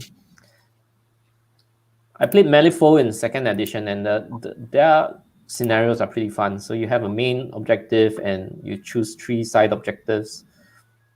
So that one is really fun. So there's like Vendetta, you deal damage, you pick a unit secretly, and then if you do damage to it, you score points. Nice. So like that. now that he So can, those are pretty fun. so I think he was trying to get the Red Goblin Scouts in on the flank of the other Earth elementals. forward, but turns out he cannot, even with the pivot. So I think he's taking his move back to not maybe pivot as much. Interestingly, I do think we do have 6 scenarios or 7 scenarios that work really, really well. And I don't know if we need 12, to be honest with you. I find He could choose not to charge the boomers into the Earth Elementals and try to shoot the one behind. I think you can only get some shooting into the Earth Elementals right now, the one that's behind. Sorry, Rashad, I kind of No, that's cut you okay. off there. You're talking about, we do have 12 scenarios, yeah? Well, yeah, we have 6 or 7 good ones, and I think there's a few in there. Maybe I'd actually say not even- we got 11. We're not counting kill, right? We're really counting kill. Yeah, you're right. Nah, I think don't- kill I is don't have partly in there because it's a beginner-friendly scenario to understand. But I think dominate can take that place as an easy scenario to understand. Yeah, I think Yeah, dominate is simple enough. I And would invade, agree Or on even that. invade is I like easy to invade. understand. Just get in Yeah. the opponent's half, right? Right. but they're both very good scenarios. Like I enjoy playing them every time. The replayability of it is not bad, actually. It's not that Yeah. there's too simple. I like playing. One thing we tried once, I did, was have a dominate where you have 3 6-inch circles equally away from one another on the center line, rather than have one just in the center. I thought that was a fun way of playing it. Right. There's different ways of making the existing ones more interesting. All I don't right, think so those he looks like he's boomers are- made up his mind a little bit. We're going to see some siege breakers and the last blaster going in on the earth elementals with 4 wounds. The other unit of siege breakers look like they are picking up that other token. It looks like he's And a warlock. Yep. Looks like he's opting to shoot up that second unit of Earth Elementals and hoping to take it out. yep, Should do what, 4 wounds or something like that. So As he passed the center line, that's something you gotta make sure at this point of time. All right, he's gonna walk past the center line for the Yeah, I think warlock. they're saying it'd be pretty close to being past the center line. Now, why he just didn't just turn directly south and go? yeah. The 2 hills should be roughly on the center line. So if you're on the back side of the hills, you should have passed the center line. Yeah, I I think. just don't know what he's keeping if he just doesn't just go straight south. I mean, He wants to get more shots in. He's trying to I get an guess. angle on the Earth Elementals. Just pump guess. all the shots into the Earth Elementals that he did not charge. When you really, really, really want a 25. when you really, absolutely, positively need to murder everybody on the table. I mean, you should, right? You should try to play the game as clean as you can up until the end and try to maximize your win. That's really what Yeah. you should do. I mean, But I just Because like, this is a 144 player tournament with only 6 rounds, and I think that's that is why you are the cheese decisive master. win. So. So Yeah, you just but want to you get think- as many points. And there are lots of tournament point numbers that have like 5 or 6 people with the exact same score as you, and your total attrition is what differentiates So, you from them. so you want to rack it up. People Yeah. have a tendency to Stomp take the everything. foot off the gas a little bit when they're stomping somebody, but I think like it makes also for like sometimes sloppy play in turns 5 and 6. Like I have a habit of like when I'm up playing really badly, just by starting to play not doing things right, one movement off, and all of a sudden you turn a win into a draw or a loss. Well, that's where alcohol comes into play, right? Is that- Cocaine's out. Yeah, I think that's the alcohol speaking for a shot. You're like, whatever, I got this. I'm gonna win this game. Oh, it's a draw now. Shit. All right, I'll have another drink. So it looks like he might be trying to lightning bolt the forest warden carrying the tokens. Well, It's 3 hits, and that'll do what, 2 wounds, I think. 2 wounds. Yeah. Their defense 5, so yes. I think so. is he's shooting the Earth Elemental or the Forest Warden? The forest warden, and it's 11-13. Oh wow! He wants him to lose the extra tournament points that he's having I'm currently. telling you, man, ruthless. You don't Or get shall I say, druthless? It's ruthless. He's trying to win big by taking everything off the board right now. Yep. I'm doing these bad dad jokes for like the 12 people left watching the game, so That's okay. You're welcome. So that's the that's gonna be a nerve roll of 5, I think. On the Or is he casting other spells still? Oh no, this is probably Ooh!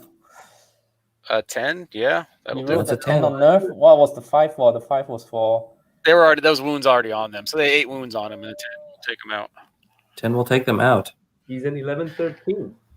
No. We're talking about the The Earth Elemental Horde that he just picked up with a roll of a 10. right.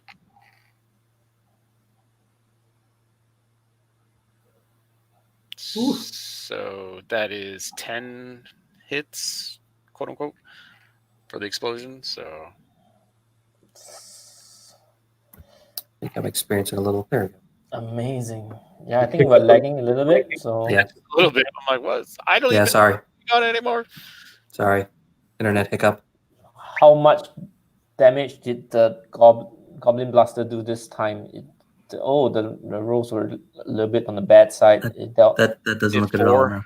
No. 4 damage. Yeah, I did 4 wounds. Still respectable on the Earth Elemental Horde. For what? How much is it? 65 points or something? 7, 8, It's pretty cheap. 9, 16. That's a survives, I think. Yeah, it's dash 18. Red Goblin Blasters are 65 points. Yeah. Wow. Turn 7. Game over. Yeah. Okay. Wow. Wow. So while they're jumping back on, did anyone in the audience could see whether that 10-inch move of the centaurs carrying the loot was possible? Did we miss anything, or that those centaurs could have moved on the double? I missed nothing. It couldn't happen. I didn't see it because I had left, but it looked like He could have, right? you can only move 5, right? If you have the token, you can still double at the double. Yeah. But only if you don't pivot, right? You can only. Yeah, so we Sure. didn't. I don't think it. I think he didn't need to pivot. So Yeah, because I've definitely played people at tournaments before that didn't realize you could move at the double while you were carrying a loot token. And when I did, he was like, "Wait, what just happened?" And like it completely threw his entire game off because he suddenly realized that like the way I deployed and the way he deployed, he was not going to be able to catch me. Sean formally saying he pivoted and then moved, so he Okay. pivoted, right? Okay. Yeah, so Wasn't another reason possible. why, So, all right. another reason why I don't like push is because people get the rules confused and Could he have lose stopped? the game in deployment. Stop Could he sexing have it. stopped the chariots then? Maybe for it to be rear charge, I definitely think he did not see it. He didn't need to pivot. yeah, I mean it's one of those. Maybe he. I don't know. I don't know. He was kind of running out of options at that point, I suppose. Right. But he could have kept running. All right, looks like the guys are coming back. Let's see if Drew comes back with a different costume. That's what he says he'll be doing. I'm guessing he's in true After Dark fashion, and nipple clips will be involved. Okay, brief. You do not need to see that. If you definitely want to get a mature rating on this video, that's how you do it. That's how we do it. I have how we some. You're roll. right. Like suddenly, my YouTube channel has some different tabs, some different tags on it than it had before. How does this work out? What's going on here? Oh, the map is already flashing a dick pic. Right. True. That's true. Yeah. All right. So while we got Drew Richardson here, were there any questions we had for him, or had we worked those out? Right. So let's talk about the centaurs. So Drew, we noticed that your centaurs that carried the tokens might have been able to move at the double, 10 inches to the right instead of just walking that 5 and getting rear charged by the chariots. Which time? in the center. Like at the very turn 5, The centaurs okay. that got Charged by rear the charged by the chariot, holding the Okay. middle token.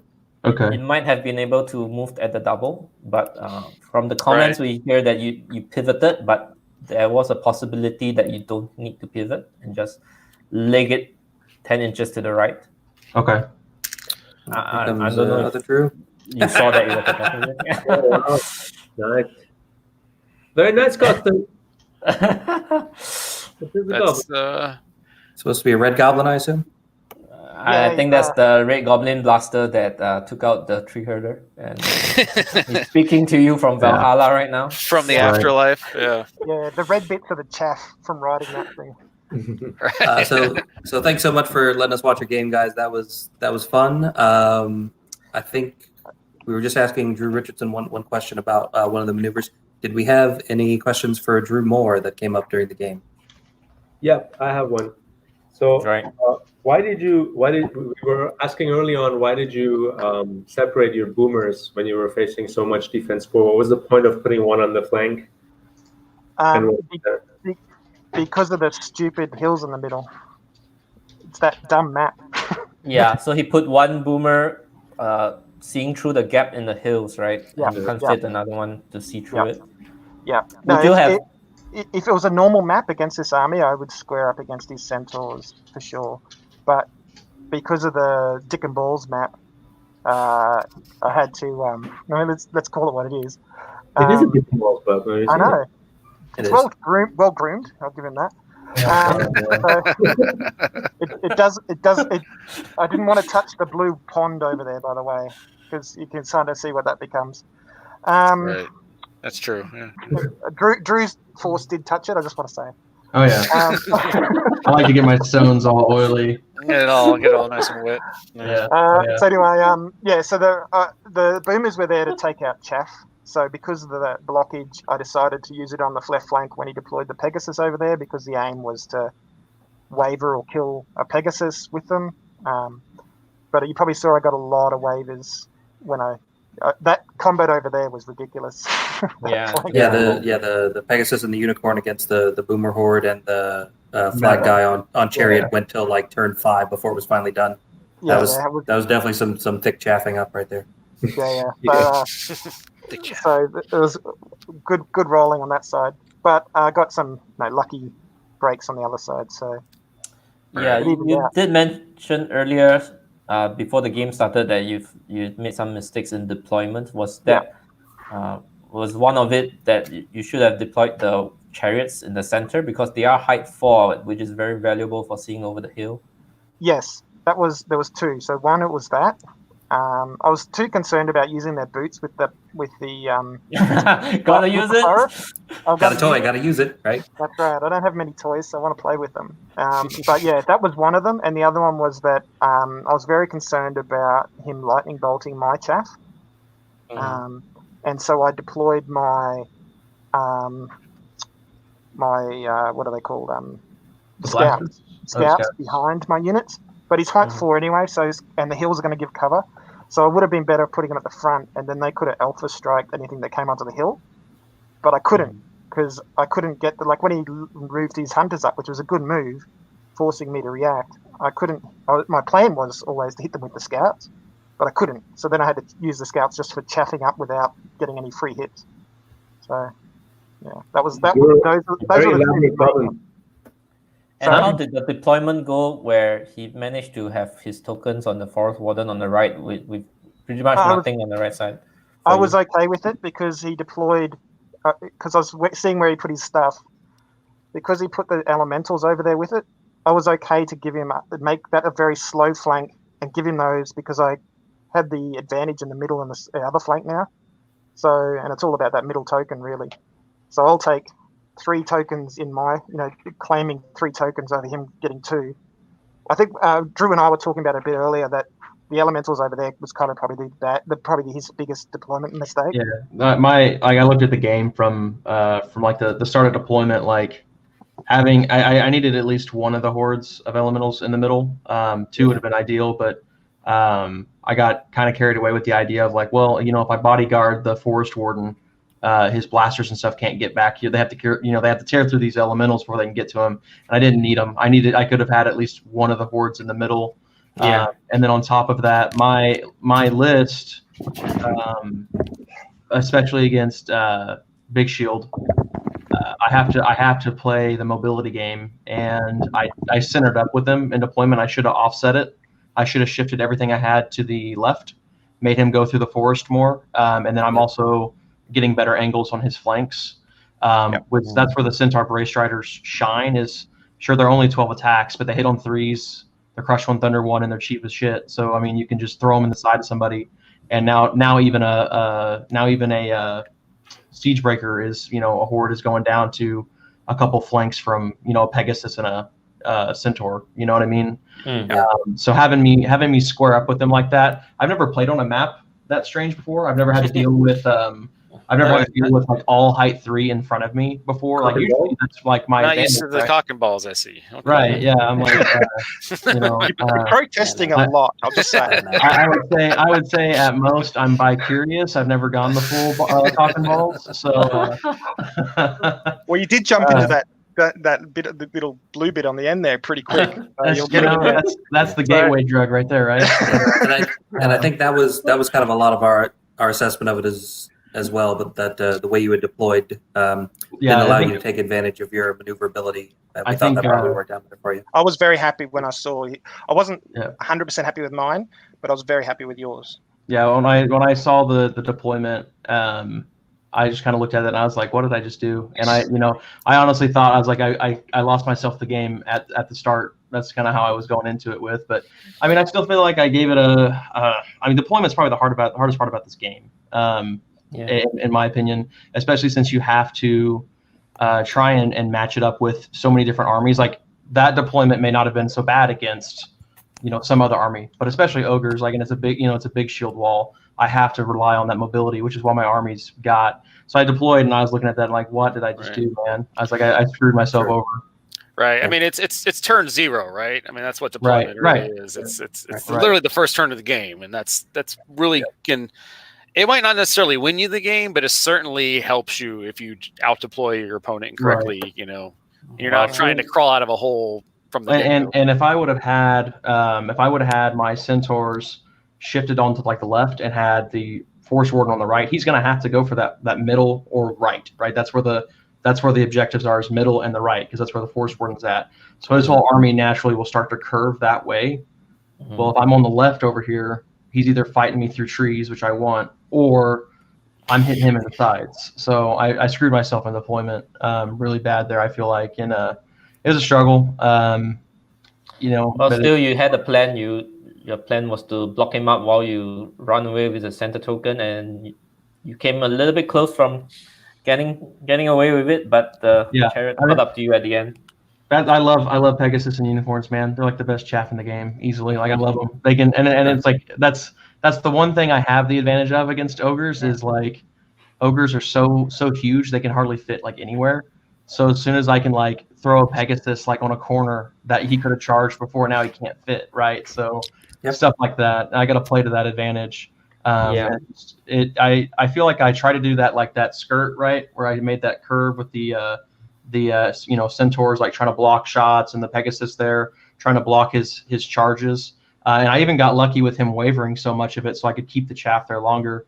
But I just couldn't get away from his far left flank with the chariot hordes soon enough. We were debating earlier whether you needed to charge in, because you could have used the forest, danced around the forest to preserve your units for a turn or two further. Especially that first charge of the centaurs into the siege breakers in the forest. You could have backed out of the forest and he couldn't see you. Right. He wouldn't have seen me at all.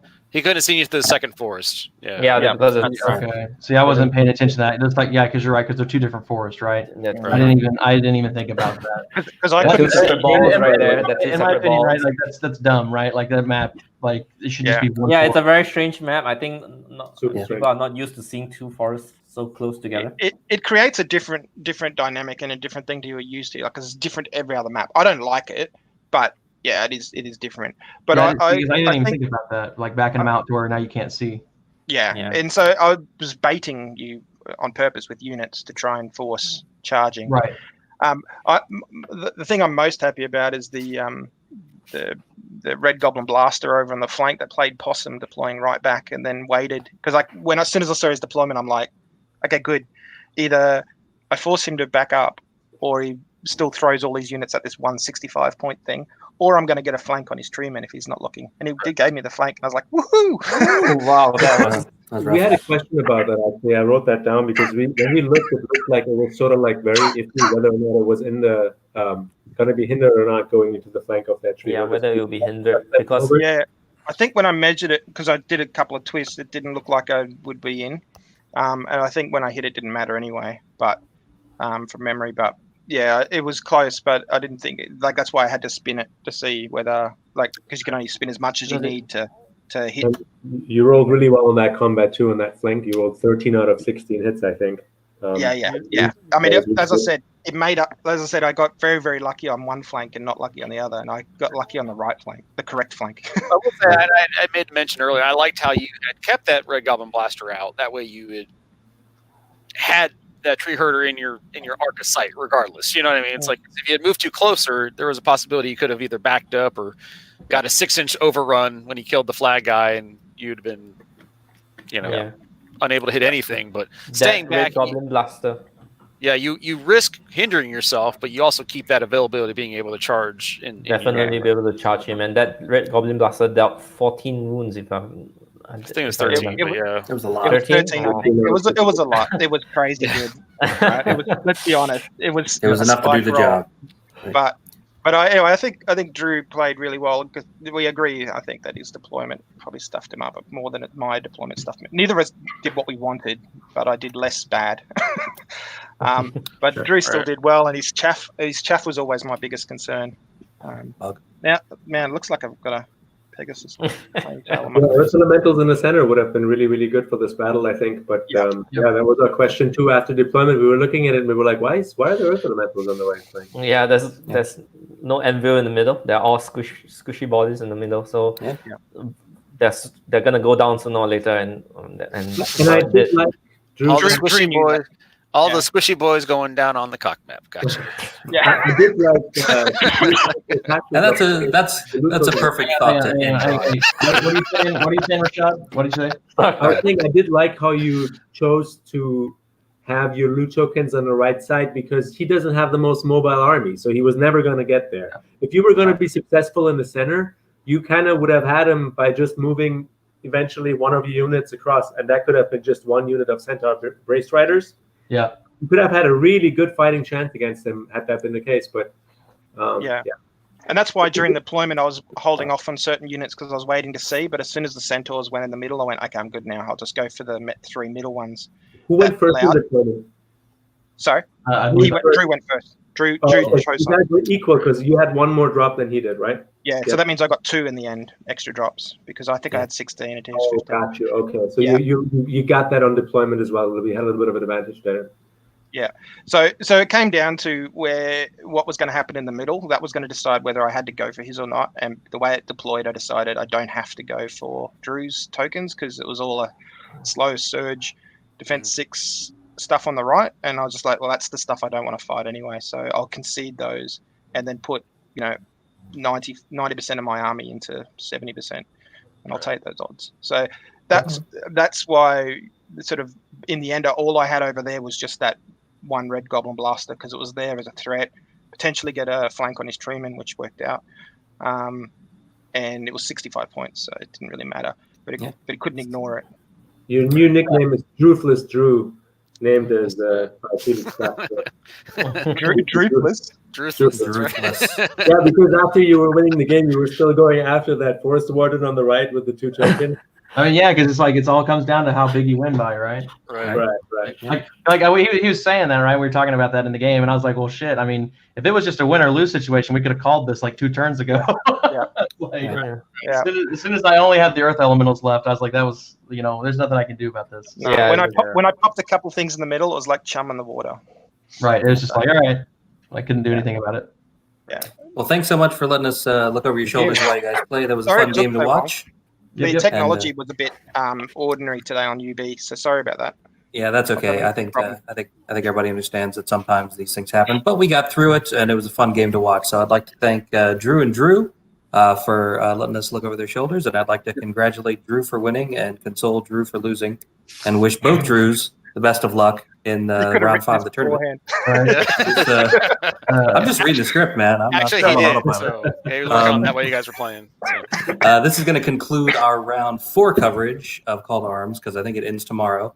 So be on the lookout early next week as we start lining up the schedule for the round 5 coverage on Dash 28 Live of the Call to Arms tournament. Make sure to subscribe to our channel and you'll get notified early when we schedule them.